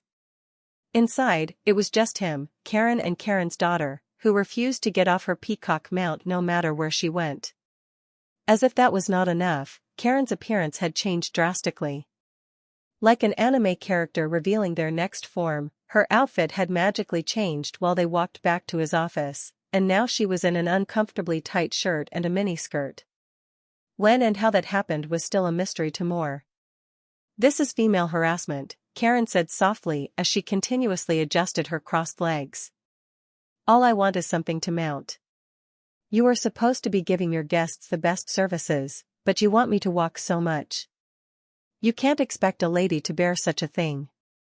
I'm sure a handsome man such as yourself can do something to help me out. It would be a shame if I had to go to your superior." Moore nervously pulled his collar and maintained unwavering eye contact with Karen. He could look nowhere else, because the unnecessarily tight t-shirt she was wearing suddenly had buttons, and the top two buttons had opened on their own. "Ma'am, I assure you, your complaint has been noted and we will remedy the situation as soon as possible. In the meantime, I suggest that you try out our other forms of transport that are equally, if not even more comfortable and convenient. As compensation for any inconvenience, we can make your next ride free." "You don't understand," she said, in an almost pleading voice as she leaned forward. I need that mount. Can't you just give me a peacock? I'm not that heavy. I'm sure it'll be fine." Tears welled up in the corner of her eyes and she looked at Moore, and almost whimpered. Karen's daughter was watching silently from the side, as if she had experienced such a scene a million times. For some reason, Moore was finding it harder and harder to focus. His mouth went dry and his pulse started rising. He opened his mouth to reply, but then something unexpected happened. Chad, the deputy head of the security, teleported into the room. Unlike Moore, who had a slim and modest physique, Chad was nearing 7 feet tall, 2.13 meters, and was packing muscles like an overstuffed luggage bulging with clothes. The man always had a gifted physique, but once he discovered the gym culture and body cultivation, he entered a whole new world. He was so ridiculously large that he almost reached half of what Marlowe looked like at his peak physique. "We meet again, Karen," said Chad, glaring at the woman. The woman clicked her teeth when she saw Chad, and her mood dropped immensely. As if she had perfect control over them, her clothes transformed from her rather seductive attire to battle gear. "I have done nothing wrong, Chad. This is harassment. Don't make me go to your boss." "I can smell your malicious intent from the other corner of the inn," Chad scoffed, unwavering. "Besides, using your abilities on guests and in staff is strictly prohibited, unless you've received express permission. Don't give me that crap. I've never met anyone who was unsatisfied with me. The whole charm of being with a succubus is in not knowing about it. I've told you many times already, Karen, this is not acceptable. The only reason you haven't been banned from the inn yet is that no one is willing to file a complaint. The day we find someone, you're out. This is ridiculous. Of course they wouldn't complain. Everyone loves me. You know what, I've had enough of this. I demand to speak to the innkeeper. I'm doing you a service by coming here. You should be thanking me. This is my right."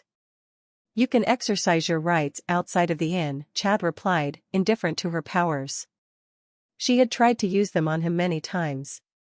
Despite being stronger than him, her abilities did not work. How could he ever be attracted to someone who doesn't lift? "This is not over. I want to schedule a meeting with the innkeeper. I'll be expecting it next time I come." Karen snorted, then disappeared from within the inn. When she reappeared, she found herself in a room full of other devils. "Were you able to avoid detection?" asked one of the devils impatiently. No, they were able to detect me as soon as I used my ability, stated Karen. The others in the room started noting down what she said and started updating their database. They were coming up with possible ways to fool the inn. Do not be concerned. We will get to them eventually, said another devil with an air of confidence. Karen only nodded at him and said nothing, despite her frustration at being used so blatantly. He was the strongest of them, and so they could not really argue. After all, no matter what anyone outside believed, Rocket Fellow was not an easy fellow to cross. Chapter 594, Back to the Tavern. This time, when Lex woke up, he was feeling much better. He was still not back to his best state, but sleeping for another 2 days in the recovery pod had done his headache wonders. Though he still felt physically weak, at least his mental state was back to normal. It was not the best condition for his return to the crystal realm, but he couldn't afford to delay any longer. He didn't know when and how the Hanali would respond to his letter. The best-case scenario would be for him to already have his own realm before his deployment orders even came. That way, he wouldn't have to go to war at all. Probably. The way for him to get his own realm was to complete the quest he got in the crystal realm, which required him to discover the anomaly in the realm. There were no hints as to what the anomaly was, but Lex had long suspected that the Craven had something to do with it. Actually, it had all but been confirmed that the Craven played some sort of role in the anomaly. But considering the fact that the anomaly, whatever it was, caused Lex to be pulled from the origin realm to the crystal one, he did not see clearly what the Craven could have to do with it. Additionally, he had learned that the various nations were in fact not putting all their strength in defending against the Craven invasion. In fact, Lex had reason to believe that they were actively allowing the lands to fall to them. This was a conclusion he came to after talking with Aegis, the crown prince of the Hum nation. Unfortunately, Aegis, due to his own unusual life, had little to no knowledge of the inner workings and plans behind whatever was happening. But that was fine. All he had to do was learn more secrets, and then make his way to a city called Valesco, where an old member of the crystal race was waiting for him. For every secret Lex had managed to discover, he would share another one. Of course, he also had another route, which was the Noel family back in Babylon, the town where he had built the Midnight Tavern.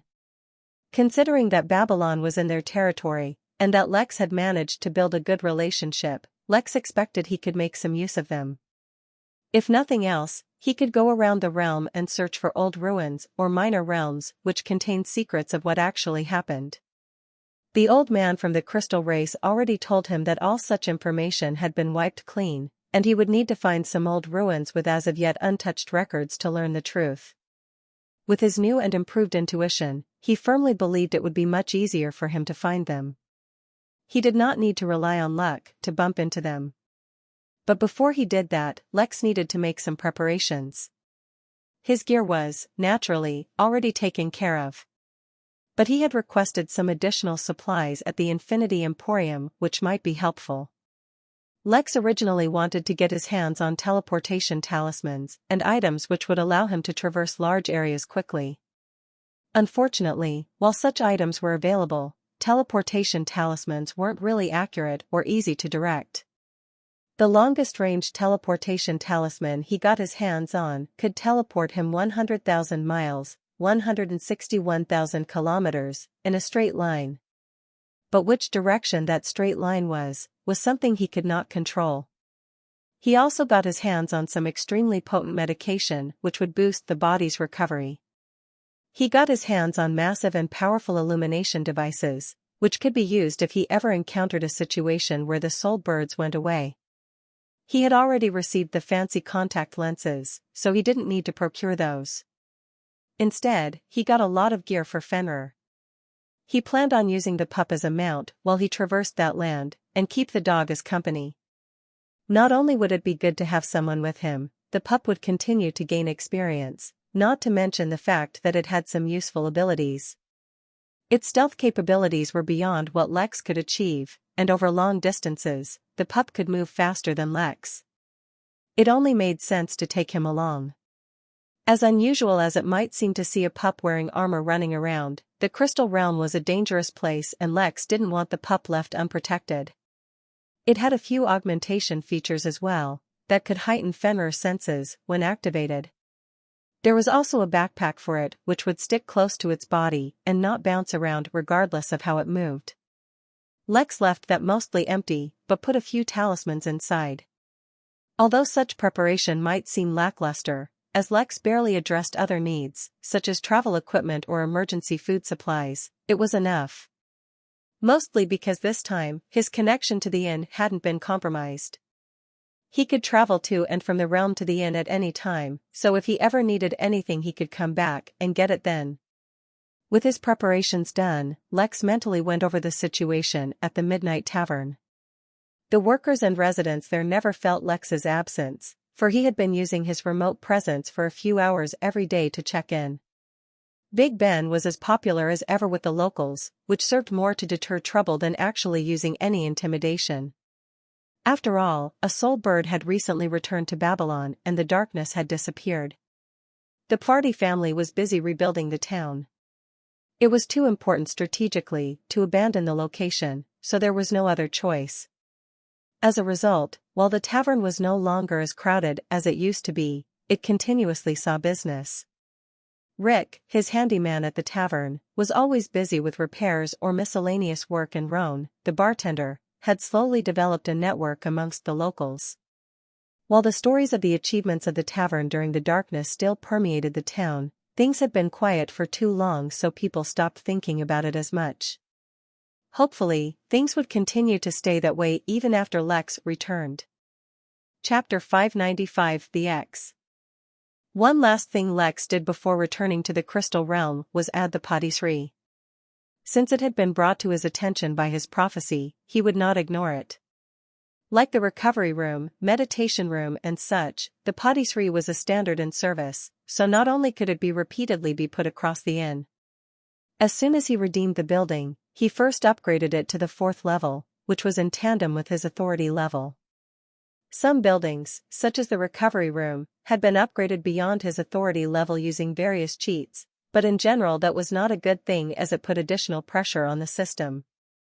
Lex wasn't exactly sure why something as simple as a service building would affect the system's functionality, but then again, each of the services was quite magical. It had been a long time since he himself had visited the training room, but it was quite popular at the inn amongst many cultivators, so it must be good. The patisserie, the first store for which was opened on Main Street, immediately attracted the guests' attention.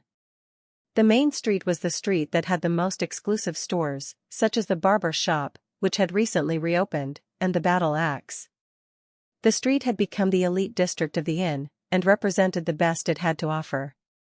Alpha D Alpha Theta Theta Nu Epsilon, the small red brick building had a few flower pots hanging out front, and a massive window which showed the quaint little shop.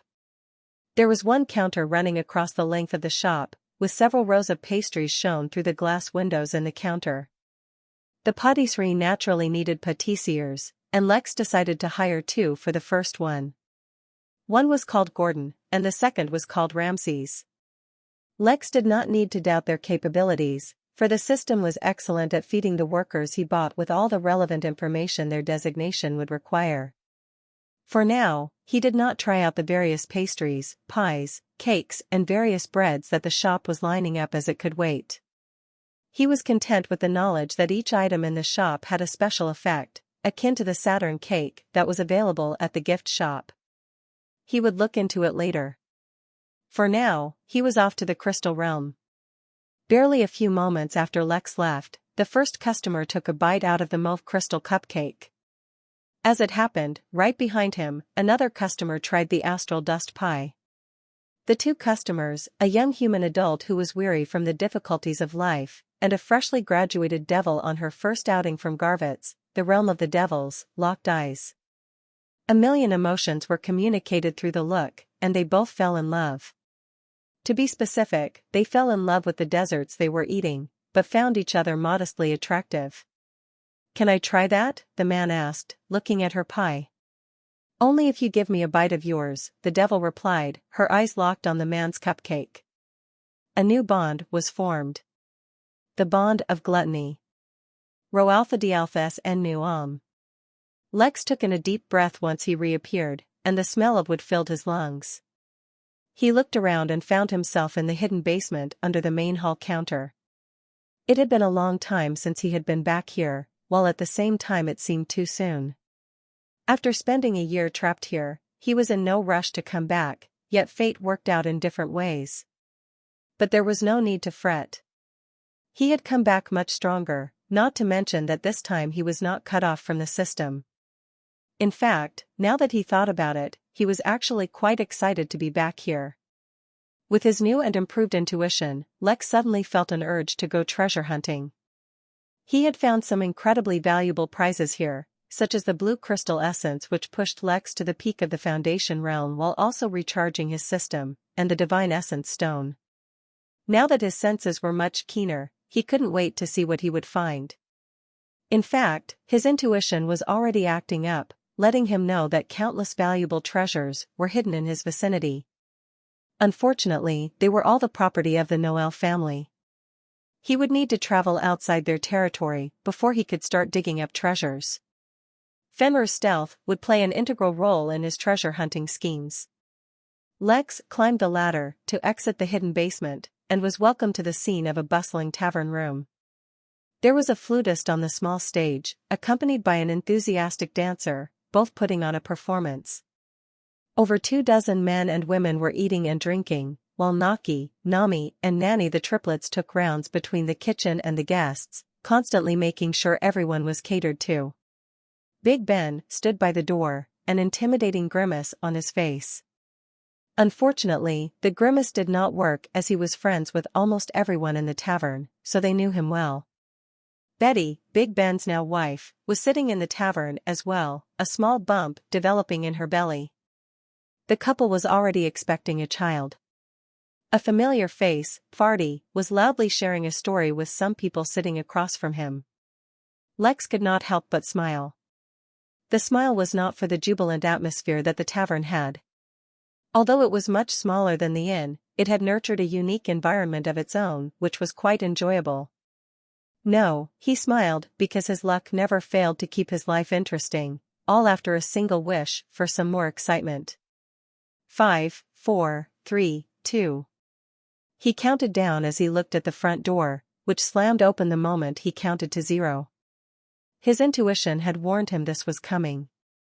"Farty, you need to get out of here," exclaimed Bertram, Farty's older brother. "Your ex's family has arrived at Babylon." Chapter 596, Poor Farty. Lex was honestly not even bothered. It only made sense that peace would arrive as soon as he left the tavern, but chaos returned as soon as he returned. All was right with the world. His smile did not reduce even as he looked at Bertram. The man was Farty's brother, and was an Earth Immortal. Farty's father was also an Earth Immortal. The fact that a family which ruled an entire region, and had 2 Earth Immortals, was so afraid of the family that had arrived could only mean that they were much stronger. Farty, however, did not react the way his brother expected. He was still completely relaxed.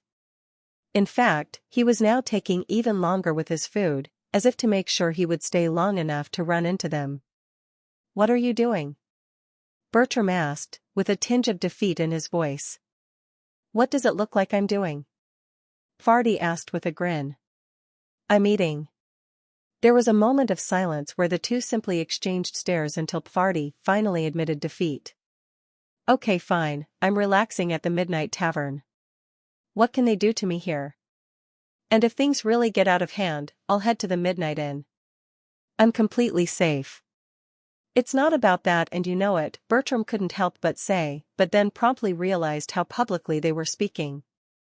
He shifted the conversation to his spirit sense. Lex didn't say much, and only silently decided to wait for a while, to ensure no problems occurred. He was not really afraid even of Earth Immortals inside the Midnight Tavern. When he had established this place, he had access to a much higher authority than he actually had with the system. As a result, a number of incredibly powerful formations protected it. For example, there was the formation which let him control the space inside the inn. He could closely control the space around his guests' bodies and trap them where they stood. This power was useful against even Earth immortals, probably. This would have been a moment where having Zagan as a bodyguard would have been useful, but he was not completely defenseless without it. "Barkeep, a round of drinks for everyone, one me," Farty exclaimed, eliciting cheers from the various onlookers. The flutist picked up the tempo and the dance became faster. Bertram felt completely defeated, and found himself a spot on the bar as Roan started to pour out drinks. Why the long face? Lex couldn't help but ask as he poured himself a drink too.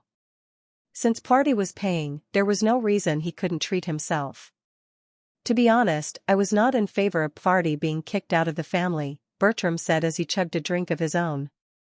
"But even with him kicked out of the family, he's still bringing us problems. I mean, the way I see it, you should have just not forced him into a forced engagement."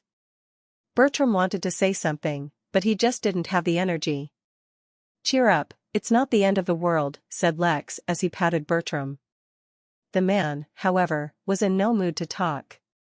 Instead of focusing on him, Lex made his way to the roof to get a good view of Babylon. The old town had been all but destroyed, yet in only a few months one would not be able to tell. Other than the fact that all the buildings in sight looked brand new, it looked as if Babylon was an old port town that had existed for a long time. The layout had changed, sure, the port was much larger now than it was previously, and the walls around the town looked much more impressive.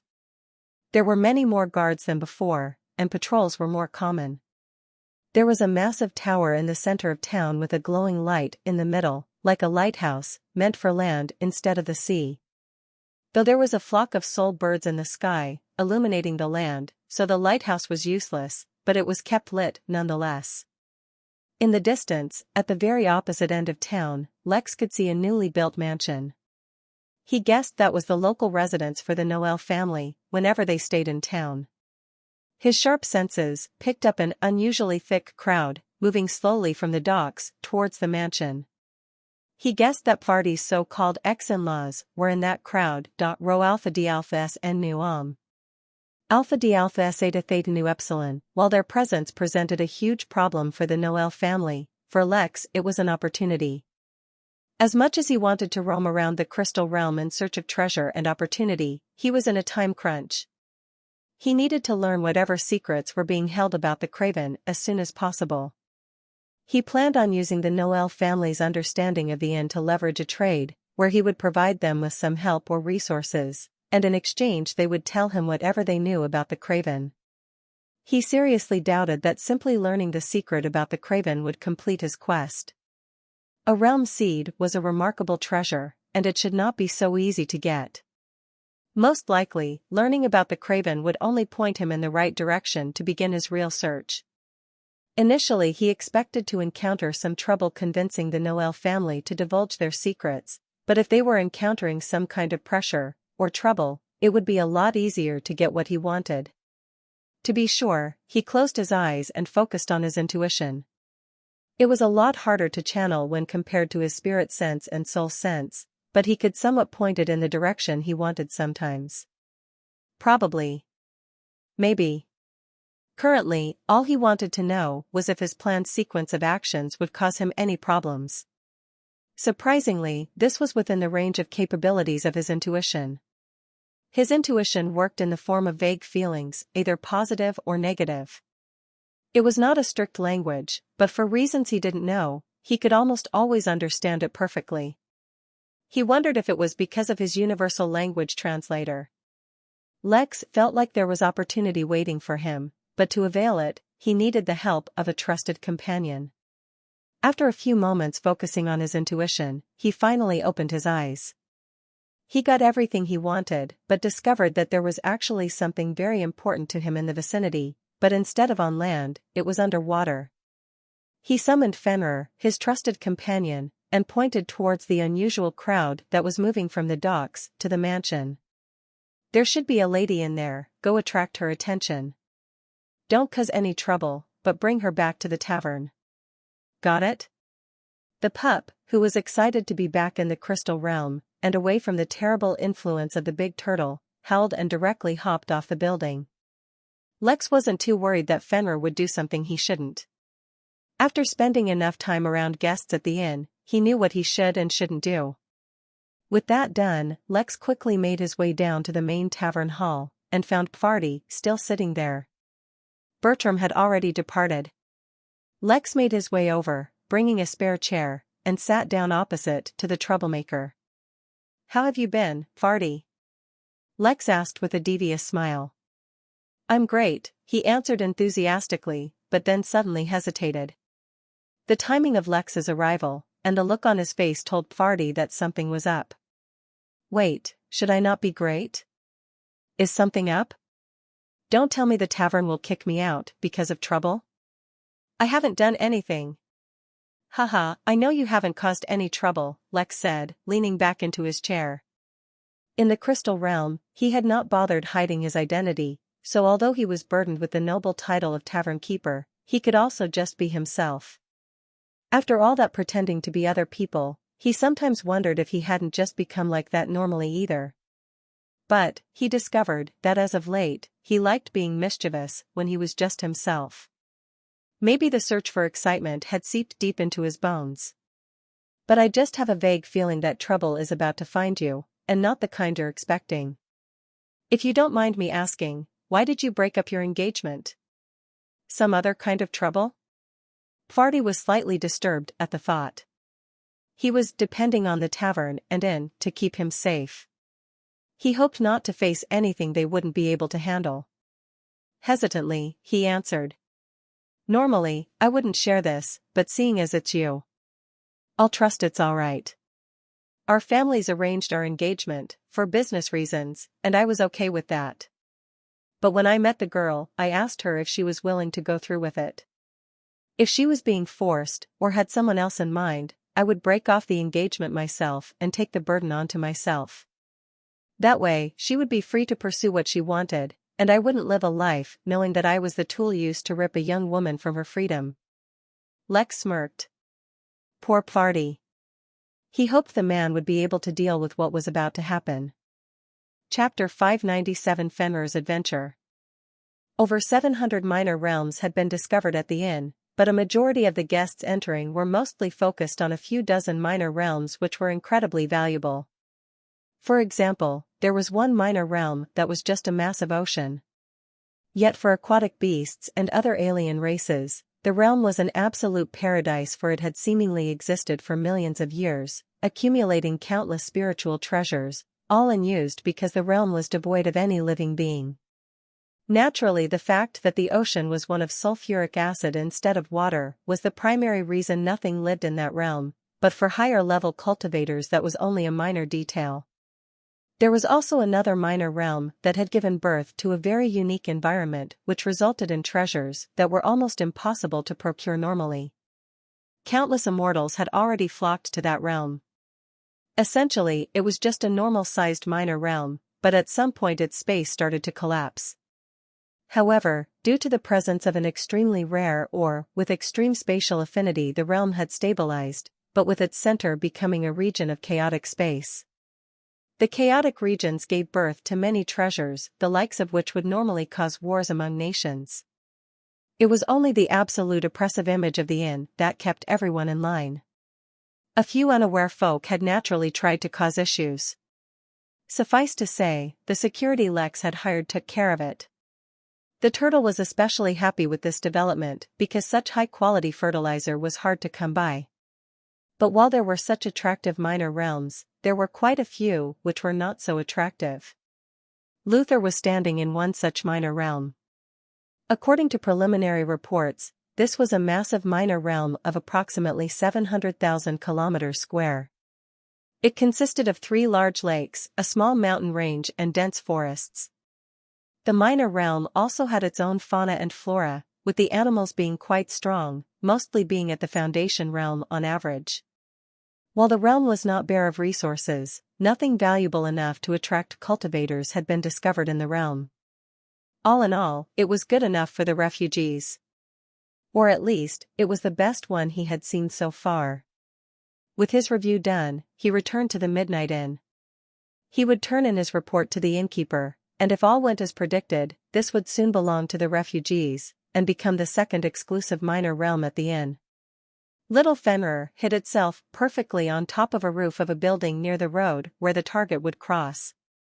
Big Brother Innkeeper had told him to attract the attention of a lady without specifying who she was or how he should identify her. To an observer that might seem like an overlap, but what no one knew was that Fenrir had a connection with Big Brother. That connection made it so that no words were even needed to communicate, as they could understand one another's thoughts perfectly. By speaking, they were merely fulfilling a formality.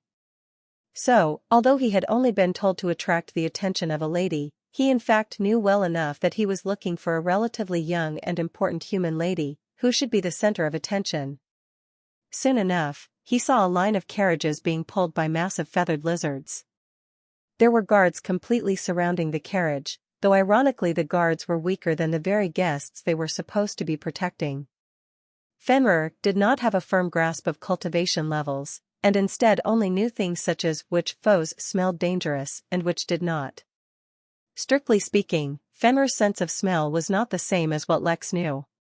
He was not just smelling the various particles in the air, but the energy frequencies in the atmosphere.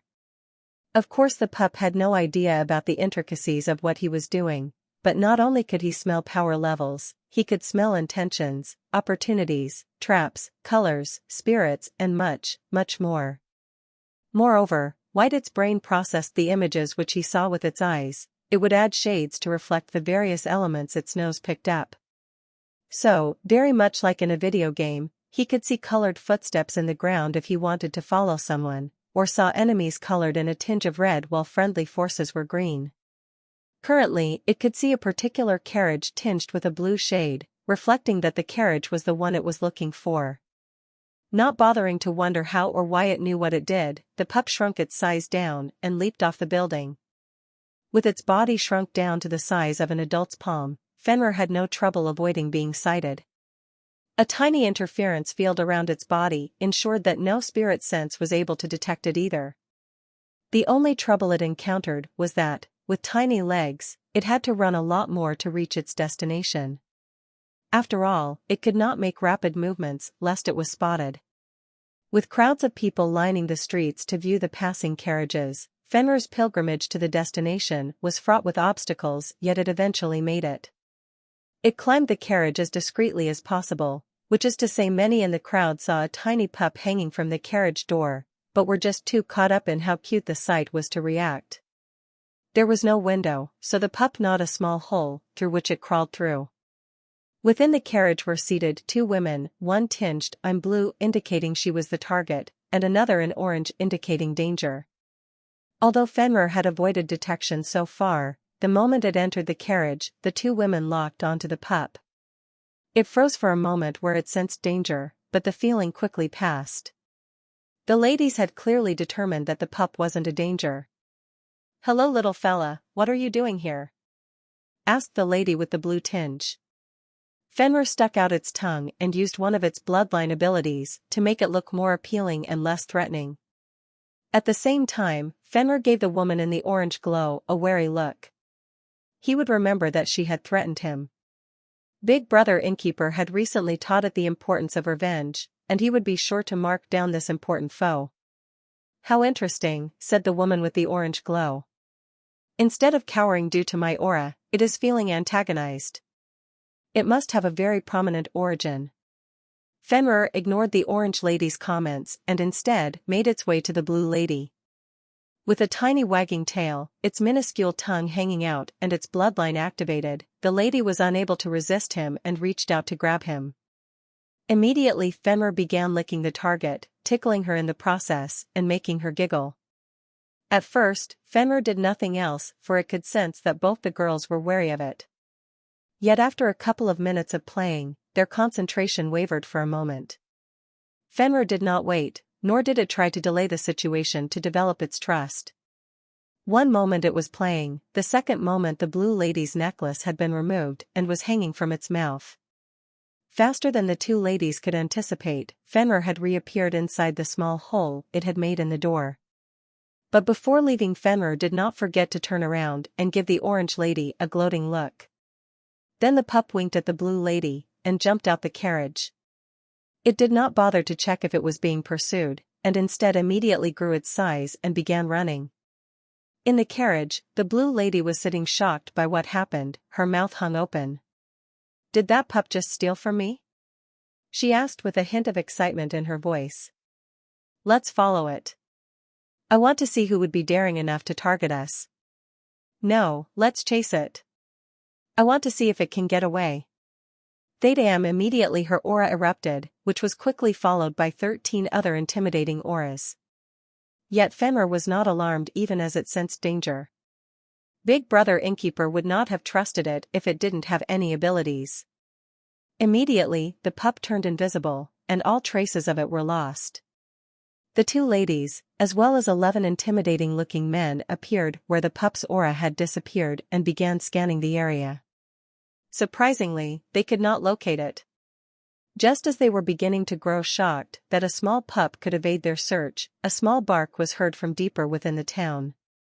Fenrir did not forget to taunt the orange-tinged lady. Chapter 598, New Novel. When the group heard the pups barking, they immediately moved to the area they heard it from, yet the pup was nowhere in sight when they appeared. Perhaps if anyone else were taunting them like this, the group would have been more upset, or possibly even completely enraged. But since the perpetrator was Fenrir, they somehow found it quite cute, and even silently wished him some encouragement. Like this, slowly but steadily, the group began to move closer to the Midnight Tavern. At the Noel Manor, Bertram was preparing all the staff so that everyone knew what to say and what not to say. News of Farty being in town absolutely could not be allowed to spread. In fact, any news about Farty was best not mentioned at all. He was ready to host his incoming guests, and promptly escort them away from the town as quickly as possible. He knew that they wouldn't be able to harm Farty at the tavern. What he was worried about was them venting their frustrations on the town once they discovered that.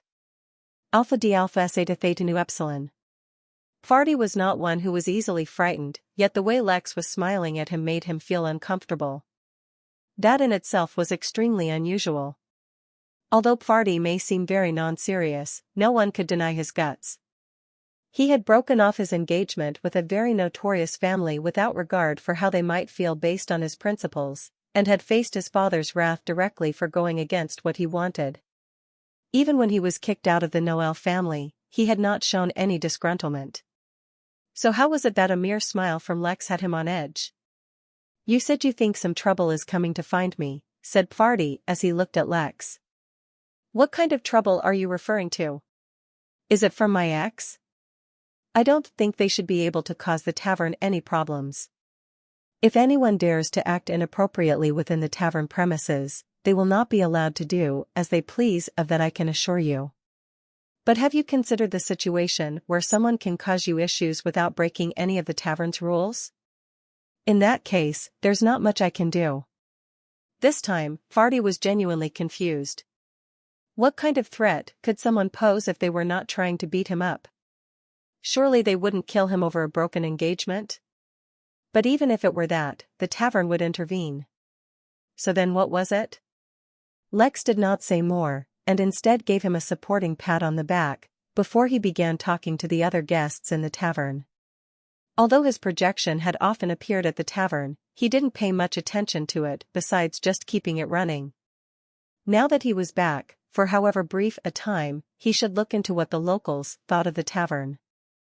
After all, it would take Fenrir some time to attract the opportunity, no, he meant, attract the lady towards the tavern. But Fenrir's return did not take long at all. The pup, which had maintained its small size for stealth purposes, arrived at the tavern only 5 minutes later, a rather opulent necklace hanging around its tiny neck.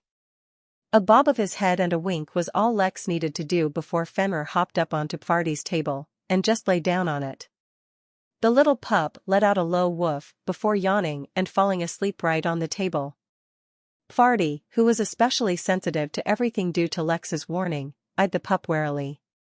As if its arrival was not suspicious enough, it actually wore a necklace filled with valuable jewels. Wait a minute. He murmured as the necklace suddenly sparked a memory. He had seen it before, around the neck of that woman. The doors to the tavern slammed open, attracting everyone's attention. Lex did not appreciate the way his property was being treated, but considering that he was the one who attracted these people here, he let it slide. For now. Over a dozen people walked in, with two ladies leading the way. The lady who had been tinged in blue, at least to Fenrir, suddenly locked eyes with Pfardy, stunning both of them. Although Pfardy already knew they were coming, and might even arrive at the tavern to find him, he was still taken aback at the visage that was gracing him.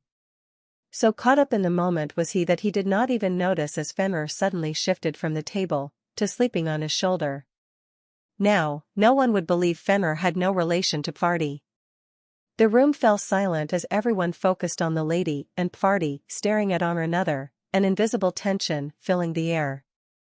It was not the tension of being caught in between a dangerous situation, but rather it was the tension built by the flutist who had immediately read the room. As for the crowd, they were completely enraptured by the possibility of some drama. Not to mention, drama involving the extremely popular Pfardy and an enchanting maiden surrounded by burly guards. The lady's sight changed subtly from the stunned lad to the pup sleeping on its shoulder. So you're the miscreant daring enough to steal from little Jasmine. It seems you're developing a knack for messing with our family, said the lady with the orange tinge. Rho alpha d alpha s n nu Pfardy looked at the pup sleeping on his shoulder and immediately understood something, yet he did not even try to deny his involvement. Instead, he rubbed Fenrir's back, as if approving of its actions. My life's been just too good lately, he said, revealing a charming smile. I thought I should do something to make it interesting. Maybe I can do something about that, said one of the surrounding men aggressively, but the Miss Jasmine stopped him. With a soft smile she slowly approached Pfardy. Just as she reached him, and was about to speak, the sound of a shattering dish attracted everyone's attention. Nanny, one of the triplets, was silently mouthing the word, sorry. Too focused and distracted by the excitement, she had walked with a tray full of dishes into the counter. Undeterred by the interruption, Jasmine sat across Pfardy and said, I heard you were kicked from your family. TCH. I wasn't kicked out, I left out on my own. I can't play by others' rules, I want to follow my own path. And you thought the darkness was the best time to do that? What does that have to do with anything? He asked, maintaining his cool. And it never occurred to you that without your family's protection, you might get into trouble with mine? You know I have 11 big brothers who are all immortals. Miss Jasmine, I am a free man and who I marry is my own prerogative. One should not be so overbearing. 11 auras immediately erupted in the hall, and Jasmine's brother were staring daggers at while emotions started to build up in Jasmine's eyes. Pfardy hid it well, but he was feeling extremely nervous. If only he could have seen the anticipation in Lex's eyes. He could feel his opportunity coming. Finally, Jasmine couldn't hold it in any longer, and slapped the table.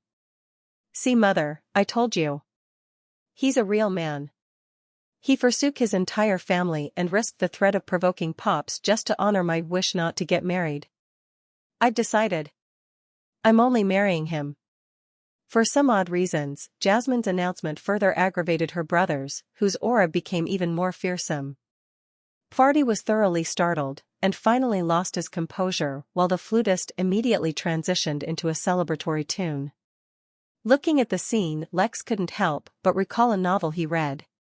Its title was My Father-in-Law is a Gangster. In the novel, the main character was forced to get married to the daughter of a gangster who had 9 brothers who were also all gangsters. In the novel, the daughter had fallen in love with the main character due to a misunderstanding. The entire novel just revolved around the hilarious situations the main character found himself in due to various misunderstandings, until eventually the book ended with the main character becoming the gangster boss. In Lex's eyes, Pfardy and the main character were beginning to overlap. Miss Jasmine, I think you're jumping to conclusions. You cannot just simply rush into things. Oh come now, Pfardy. After you told me you'd reject the wedding and take the blame if I said so, I suddenly felt like testing you. I haven't seen many men with the guts to reject my father to his face. I can still recall the moment when you boldly rejected the engagement, suffering all the fallout on your own. I thought you'd buckle under the pressure and reveal I asked you to do so, but who knew you'd keep the secret to the end, even going as far as being removed from your family. Only true love can make a man so bold, I know it. And I feel it too, Farty. I love you, I know it. Oh, I can't wait. Our wedding will be so grand. Chapter 599 Marital Status. Farty's mouth hung open as he was too dumbstruck by what was happening. This woman had overturned his entire life, just as a test? It was not easy for him to do the honorable thing, though low-key, he was not so interested in getting married anyway. His lack of interest in marriage was not the important thing here. Although he acted carefree, he had undertaken a lot of stress during this entire time. There was honestly a short time where he thought his father might actually end up killing him just to appease Jasmine's family. But during all this, he felt a certain self-satisfaction knowing that although his life was thoroughly messed up, he had done something admirable. Now though, he was being informed that the admirable thing he had done was nothing more than the whim of a spoiled girl. Well, he had already lost everything he had to lose. He absolutely could not get married to her. Farty opened his mouth to speak, but a sudden loud clap in the room attracted everyone's attention. What lovely news, Lex exclaimed with a broad smile. The next round is on the house. Such happy news deserves celebration. The crowd in the room cheered and the triplets immediately began to serve everyone drinks. In the momentary distraction all the activity caused, Lex used his spirit sense to communicate with Farty. The young lady you are about to reject, for the second time, has brought 11 Earth immortal bodyguards. Although the tavern can protect you, unless you want to spend the rest of your life inside the tavern, you need to play it smart. Farty paused, and immediately recalled that Lex had warned him that he was about to encounter some trouble that the tavern could not help him avoid. Indeed, this was a dilemma. If Jasmine or her family reacted poorly, then he would be stuck living here until he ran out of money. He flashed Lex a grateful look before turning to look at Jasmine. Although he could not understand what was going through her head pulling a stunt like this, he was clear on the fact that her family still did not think positively of him.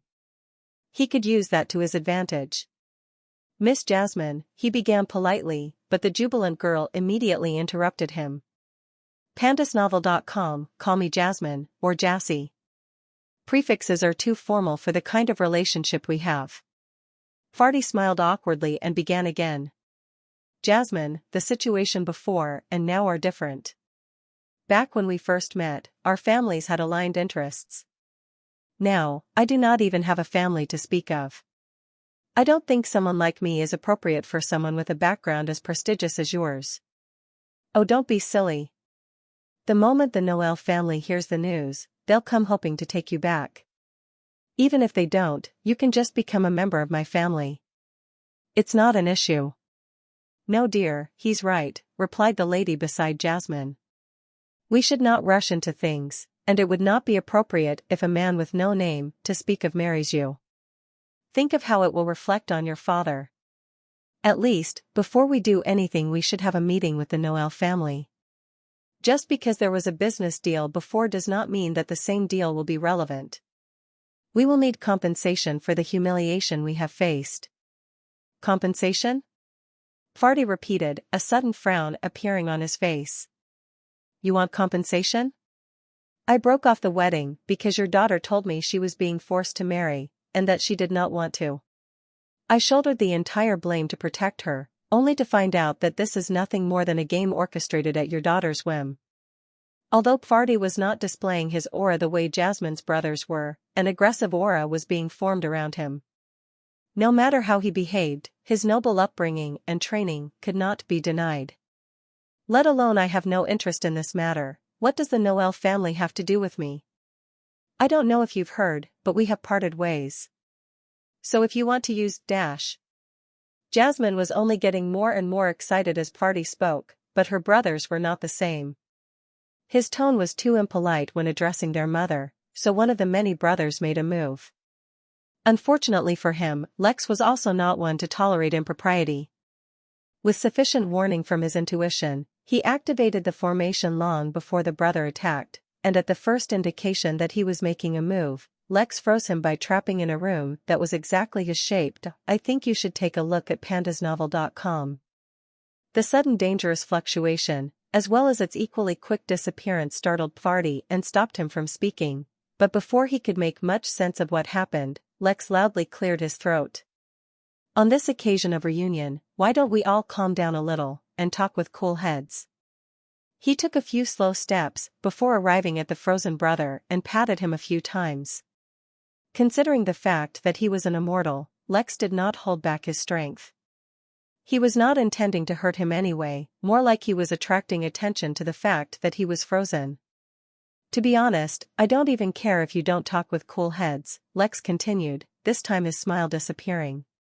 He wore a stern look and stared at the mother, as well as all the brothers in the eyes. But the Midnight Tavern is not a place where you can throw your weight around. Among the many formations that had been established at the tavern, one was called Dragon's Wake. It emulated the suppressive aura of a dragon, though extremely magnified. The formation served only as a deterrent, as it could do nothing other than display that aura, and that too for a brief period of time.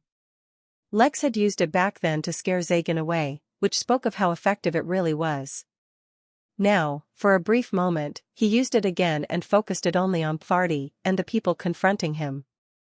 Poor Pfardy, who had been a victim in this entire situation, was suddenly frozen stiff and his mind went blank. Lex had not weakened the formation since he was targeting an entire group of immortals, but those with a weaker cultivation were unable to handle it. Pfardy totally blanked out, his mind shutting down completely. Jasmine, who was right next to Pfardy, fell over onto him, tripping the two. The mother had somehow managed to keep her mind from shutting down, but she was clearly affected by it as she suddenly went pale and began sweating. The brothers handled it the best, and admirably all took up defensive poses, showing no sign of running away. But it was clear that they harbored no hope of contending against the aura, as the look in their eyes was panicked and fearful. Lex did not speak, and allowed them all to recover naturally. After a few seconds went by, the brothers realized that they weren't actually being attacked, and had only been warned. They looked at Lex with reverence and fear in their eyes, not daring to move closer to him. The next to recover was the mother, who swept her eyes on Lex again, and began reassessing him. Strangely, there was no fear in her eyes, but a strange sparkle.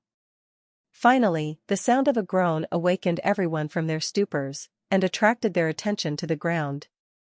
Pfardy was lying on his back, and right on top of him was Jasmine. Despite the awkward situation, they had managed to avoid anything inappropriate happening. But Pfardy and Jasmine had once again locked eye contact, this time from much closer. Having not completely recovered, Pfardy could not control himself and mumbled, "You smell nice." Jasmine blushed and did not respond. Even though she had decided to marry Pfardy, things were moving a bit too fast, right? Before her thoughts were allowed to wander, her mother grabbed her hand and yanked her up, as Lex reached down to help Pfardy up as well. This was all excellent. So long as all the parties stayed at odds with one another, it would be extremely easy for Lex to get what he wanted. Since his intuition had clearly told him that there was a great opportunity waiting for him with Jasmine and her family, he had done his best to manipulate events, allowing him a chance to build a strong reputation. "How about we retreat to a private room and have a civilized meeting?" Lex suggested. "All guests are welcome at the tavern as long as they don't try to kill one another, at least inside the tavern." Yes, let's go," the mother said with a hint of eagerness. "By the way, child, are you married yourself? Important things like this shouldn't be delayed." Chapter 600 Hidden Dangers. Without the host attire to help him control himself, it took his entire being to stop himself from tumbling when he heard the lady's question. Was he married? He just used dragon aura to intimidate the hell out of them all, but instead of getting scared, the woman started headhunting a husband for her daughter? Hopefully her daughter. Regardless of her intentions, Lex only replied with a smile and said nothing. he was not about to fall into this trap. If he engaged in this conversation, he was done for. Whether he accepted or denied it, he would have entered her web. The only way to avoid the whole situation was to just ignore the question, as many times as it came up. For if it had been mentioned once, he had a feeling it would be brought up again. He led them into the private room and asked the triplets to bring them some food as they all sat down. Lex looked over the various brothers and admired the fact that all of them were Earth immortals. Either whatever family they were from were incredibly talented, or had immense discipline and knowledge on cultivation. Regardless of whatever arrogance, or strange marital practices they may have, they deserved respect. Moreover, coming from a family with such an impressive resume, Jasmine's potential was also probably incredible. Of course, Lex did not really care much for her or anyone else's potential right now. Instead, what he wanted was information on the Craven. Everyone took a seat but said nothing as the triplets set down some snacks as well as several drinks. Although Lex did not hope to be able to intoxicate immortals, he had them bring out some of the better selection they had. Once they were done and left the room, Lex finally sat down. Farty and Jasmine sat next to one another, with Jasmine's focus fixed solely on him. Whether Farty was uncomfortable with the situation or not, he did not let it show. Instead, he eagerly began sipping his drink. Regardless of the situation, his love for the Midnight Tavern's drinks could not be affected. Opposite to Lex sat Jasmine's mother, and her gaze was locked onto Lex. Though she was not alone in that regard, as all the brothers were focused on him as well. Panda's novel calm now, Lex finally began, flashing his most courteous smile. I believe everyone got off on the wrong foot. Unless remedied, such circumstances can lead to completely deteriorating the situation for everyone involved. I believe it is in everyone's best interests if they get along. If my presence is serving as a barricade, I can leave you all to have your discussion, but I must strongly urge you all to remain civil. My tavern is not like others, which tolerate bar fights and needless scuffles. No, how can your illustrious presence be anything but a blessing? Please stay, I believe your presence will help keep everyone calm so that we don't end up falling into further misunderstandings.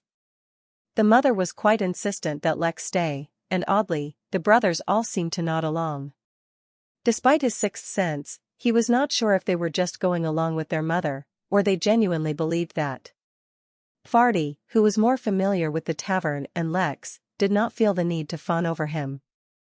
Instead, he had to do his best to fight his own instincts and stop himself from something inappropriate.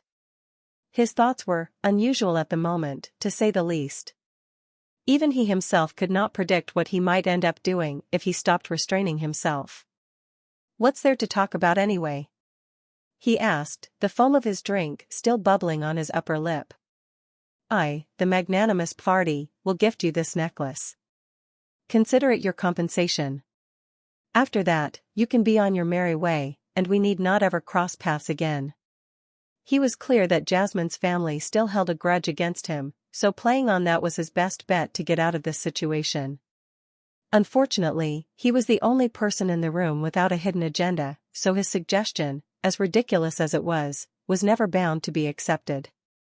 Furthermore, it was at that moment everyone realized that the small pup wearing the necklace had disappeared. When everyone was under the pressure of the dragon's aura, Fenrir ran off to play.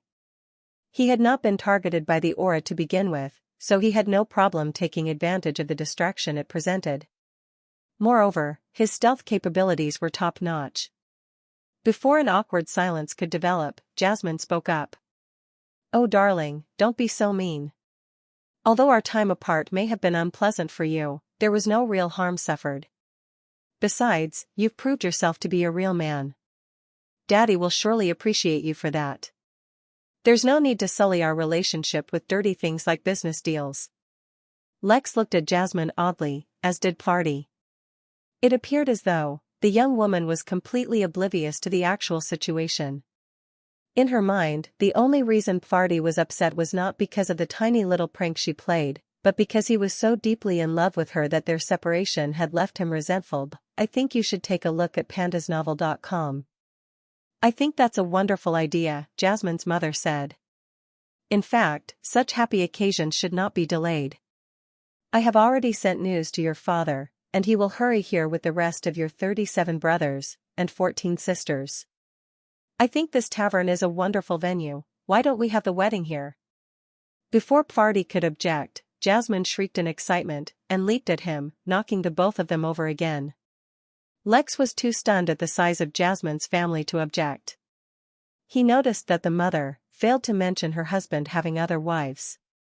Did that mean she gave birth to all those children? Before he could decide on whether he was impressed or horrified, the opportunity that his intuition had hinted at finally arrived, with the pleasant ting of a system notification. Lex froze. At the moment, he had a particular interest in completing system quests, so the moment he heard the familiar notification sound, he began checking his system. New quest: a distinguished family has decided to use a subsidiary establishment of the inn, the Midnight Tavern, as the venue for a family wedding. Host a wedding worthy of the special union about to take place. Quest reward, subject to performance. Remarks: since the chances of getting married yourself are slim, live vicariously and experience your fantasies. For a brief moment, Lex struggled about which objective to prioritize. Should he try to get the SSS Plus quest rating, or should he focus on getting information on the Craven? The struggle lasted only a second, though. The Craven were going nowhere, but achieving such a high rating on a quest on purpose would be incredibly difficult. He could not let a single opportunity pass him by. Mary, we have an emergency situation. Get everyone who is not doing anything important, and start watching Indian wedding movies. Get me a list of the most extravagant requirements for weddings that exist. Get Velma involved, tell her there's a love story on the line. Get Z to start watching wedding anime if they exist. I want all resources focused on this. This is the inn's top priority. In fact, start scanning all the guests for potential wedding planners. I can't let a single opportunity pass me by. With the order passed, Lex looked at Party sympathetically. Lex hated using him like this, but it was probably for his own good, right? With such powerful in-laws, he would probably live a good life. Hopefully. Maybe. Then he recalled the fact that Jasmine had 62 siblings. Well, if the family had any strange traditions about the number of kids, he might have to suffer a little. But such was life. It seems the bride and groom can't even keep their hands off of each other, Lex said with a gracious smile, as one of Jasmine's brothers pulled her off Party again. Yes. No, I'm not like that, stuttered the bewildered Party. No wait, I didn't agree to this. Yes, Honey Boo Boo is right. He probably wants to invite his family as well. Surely he's a little bitter about how they treated him before, but blood is thicker than water after all, said Jasmine, her eyes practically turning into hearts as she looked at Party. Yes, a lot of planning is needed, the mother said. Not to mention, your other sisters are getting along in age as well. We might as well use this opportunity to look for suitable husbands for them too. What do you think, Mr.? Oh, look at that, we were so caught up in all the excitement that I completely forgot to catch your name. Lex suddenly felt goosebumps all over his body. This quest would be more dangerous than he anticipated.